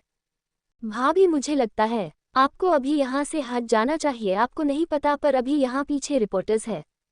भाभी, ये आपके लिए ठीक नहीं होगा। ये देखते हुए कि मीरा कोई जवाब नहीं दे रही, प्रेम उससे दोबारा बोलता है क्योंकि प्रेम को पता था कि उसके भाभी और भाई अब तक अपने रिश्ते के बारे में सबसे छुपाए हुए थे, तो वो बस उसी वजह से मीरा को मीडिया के बारे में आगाह करने के लिए बोलता है। पर उसके ऐसे बोलने से मीरा गुस्से में उसकी तरफ देखते हुए बोलती है, जस्ट शट अप, तुम्हें दिखाई नहीं दे रहा पिछले कितने ही घंटों से सिद्धार्थ गायब है और तुम्हें अब भी रिपोर्टर्स की पड़ी है। नहीं वो मैं, बस मुझे अकेला छोड़ दो। अभी प्रेम अपनी बातें खत्म कर पाता उससे पहले ही मीरा उससे गंभीर आवाज में बोलती है। मीरा की आंखें लाल थी, प्रेम से बोलते वक्त मीरा के होठ कांप रहे थे। अपनी भाभी की ऐसी हालत देख प्रेम की आंखों में आंसू आ जाता है। उसकी भाभी जो हमेशा से एक स्ट्रांग लेडीज रही है, वह आज इतने दयनीय स्थिति में थी। ये देख प्रेम की आंखों में आंसू भर जाता है। ठीक है भाभी, इतना बोल प्रेम अपने आंसुओं को पूछते हुए उन रिपोर्टर्स को रोकने के लिए खुद ही उनकी तरफ बढ़ता है। थोड़ी देर पहले ही प्रेम ने फोन कर राणा को यहां आने के लिए कहा था। प्रेम के बोलते ही राणा तुरंत ही अपने साथ 15-20 बॉडीगार्ड को लेकर वह पहुंच जाता है, जिसकी वजह से उन सब ने मीडिया वालों को ऊपर ही रोक दिया था। पर मीडिया वाले ऊपर से रिकॉर्डिंग करके न्यूज में यह बात दिखाया जा रहे थे। एक तो रिपोर्टर्स के सामने आज मीरा की सिगरेट हस्बैंड के खुलासे का न्यूज़ था, वहीं दूसरी तरफ ठाकुर इंडस्ट्रीज के मालिक और राजेंद्र ठाकुर के बड़े बेटे की ऐसे रोड एक्सीडेंट की खबर। इसीलिए रिपोर्टर्स जोरों शोरों से अपने अपने चैनल पर इसे लाइव टेलीकास्ट करने में लगे हुए थे। हमेशा की तरह अभी भी यशवंत ठाकुर टीवी के सामने बैठे हुए न्यूज देख रहे थे कि तभी अचानक से वो जो प्रोग्राम देख रहे थे वो रोक वहां पर सिद्धार्थ की कार एक्सीडेंट की न्यूज़ आनी शुरू हो गई। अपने बेटे के बारे में ऐसी खबर सुनते ही यशवंत ठाकुर चौंकते हुए उठते हैं, क्योंकि सिद्धार्थ हर रोज 7 बजे के बाद ही घर आता था। इसीलिए यशवंत ठाकुर ने इस बात पर पहले ध्यान नहीं दिया था। पर अभी जैसे ही उन्होंने न्यूज़ देखी, उनकी बोलती बंद हो गई। उन्हें अपने सीने में दर्द सा महसूस होने लगा। वहीं उनके बगल में बैठी उनकी पत्नी के चेहरे पर एक कुटिल मुस्कान आ गई इस न्यूज़ को देखते ही। फिर भी वो अपने पति के सामने दिखावा करने के लिए बोलती है, सिद्धार्थ के साथ ऐसा कैसे हो सकता है? कहीं ऐसा तो नहीं कि उसका और मीरा का झगड़ा हुआ हो जिसके वजह से ये? तुम सच में एक माँ हो? मुझे अपने बेटों के बारे में सोच बुरा लगता है कि उन्हें तुम्हारी जैसी माँ मिली है। अभी प्रेम की माँ अपनी बात खत्म कर पाती उससे पहले ही यशवंत जी अपने सीने पर हाथ रख उठते हुए उनसे गुस्से में बोलते ही यशवंत जी को अपनी पत्नी का अभी चेहरा भी देखने का मन नहीं कर रहा था। वह सिद्धार्थ के बारे में आ रहे इस न्यूज़ को लेकर इतना हड़बड़ा गए थे कि वह तुरंत जिस कपड़ों में थे उसी कपड़ों में बाहर निकल ड्राइवर से वहां उन्हें ले चलने का आदेश दे देते हैं। कोई फायदा नहीं, आखिर जो जिसका था वह उसका अब होकर ही रहेगा। अपने पति को ऐसे चाहते देख प्रेम की मां मुस्कुराते हुए इतना बोल वापस टीवी के सामने बैठ न्यूज को देखने लगते हैं। मीरा लगातार अभी भी नदी की ओर देखते जा रही थी। उसका शरीर अब कांपने लगा था। चूंकि प्रेम ने संध्या को बता दिया था, इसीलिए संध्या जैसे ही वहां पहुंचती है वो तुरंत मीरा के पास जा उसके कंधे पर हाथ रखती है। अपने कंधे पर किसी के हाथ महसूस करते हुए ही मीरा जैसे ही पीछे पलटती है तो वो संध्या को देखते ही उसे पकड़कर रोने लगती है। कुछ नहीं होगा जीजाजी को, तू शांत हो जा। और ऐसे क्यों भीग रही है? तू ऐसे ही रही तो बीमार पड़ जाना है तुझे। मीरा संध्या के गले लग रो रही थी, पर जैसे ही संध्या उसे समझाते हुए यहाँ से चलने के लिए बोलती है, मीरा तुरंत उससे खुद को दूर कर नदी के ओर इशारा करते हुए बोलती है, नहीं नहीं सिद्धार्थ अंदर है, मैं उसे ऐसे अकेले छोड़कर नहीं जा सकती, मैं नहीं जाऊंगी। मीरा तुम ऐसे? अभी संध्या मीरा को समझाते हुए कुछ बोल पाती उससे पहले ही नदी में सर्च करने वाले टीम में से एक आदमी चिल्लाते हुए बोलता है, साहब यहाँ एक कार है। उस आदमी के इतना बोलते ही आसपास सर्च करने वाले सारे लोग रुक उसकी ओर ही देखने लगते हैं। वही इंस्पेक्टर भी तेजी से दौड़ते हुए अपने हवलदार को कुछ इशारा करता है। रिपोर्टर्स भी अपने अपने कैमरा उस डायरेक्शन में घुमा देते हैं। मीरा जो कि पहले से ही बिना पलके झपकाए उधर देख रही थी, यह सुनते ही उसकी सांसें जैसे थम सी गई थी। वो बिना पलके झपकाए हुए उस आदमी के इशारा कर रहे डायरेक्शन की ओर देखने लगती है। कुछ ही सेकंड बाद इंस्पेक्टर के बोलने पर उस कार को बाहर खींचने की प्रोसेस शुरू हो जाती है। ये तो वही कार है जो भाई ऑफिस से लेकर निकले थे। कार को बाहर आते देख प्रेम मीरा के पास आ बोलता है। प्रेम के इतना बोलते ही मीरा नीचे बैठ रोने लगती है। मीरा को अंदाजा हो गया था कि उसको जो डर अब तक सता रहा था वह आखिरकार सही होने जा रहा है। उस खराब मौसम में पुलिस वालों ने बहुत मुश्किल से उस कार को बाहर निकलवाया था। मीडिया लाइव टेलीकास्ट में ये सब दिखाई जा रही थी। कार को जैसे ही बाहर रखा जाता है, प्रेम, मीरा, संध्या तीनों उस तरफ बढ़ते हैं। वहीं खड़ा हवलदार तुरंत ही कार की गेट खोल इंस्पेक्टर की ओर चिल्लाते हुए बोलता है, सर इसमें तो कोई भी नहीं है। हवलदार की बात सुनने के बाद भी मीरा को कोई फर्क नहीं पड़ता। वो खुद अंदर झांक कर देखती है तो कोई नहीं था। उसके अंदर सिर्फ सिद्धार्थ का कोट पड़ा हुआ था। मीरा सिद्धार्थ के कोट को पकड़ वही बैठक रोने लगती है। संध्या उसको चुप कराने में लगी थी। वही प्रेम अब के आंखों में आंसू लिए इंस्पेक्टर के पास जा उससे और अंदर छानबीन कराने की बात कर रहा था। देखिए सर, पर हमें नहीं लगता कि उसका कोई फायदा होगा। एक तो आप खुद ही देख रहे हो मौसम कितना खराब है, ऊपर से मुझे नहीं लगता कि इतने देर तक पानी में रहने के बाद आपके भाई जिंदा होंगे। तुम ऐसा बोल भी कैसे सकते हो? सिद्धार्थ ठीक है, उसको कुछ नहीं हुआ, तुम बस अपने काम से भागना चाहते हो। मीरा रो रही थी, पर जैसे ही उसने इंस्पेक्टर की बात सुनी वो गुस्से में उसको झाड़ते हुए बोलती है। जिसके बाद मीरा प्रेम से कुछ लोगों को बाहर से बुलाने के लिए बोलती है। जो अभी अंदर जा छानबीन कर सकते थे। मीरा की बातों का कोई जवाब न दे इंस्पेक्टर चुपचाप ऊपर चला जाता है। वह न्यूज़ वाले को केस की सारी डिटेल दे देता है। आगे जो होगा वो कल पता चलेगा, इतना बोल देता है। इंस्पेक्टर के हिसाब से तो सिद्धार्थ नहीं बचा था, पर मीरा अभी भी उम्मीद लगाए बैठी थी।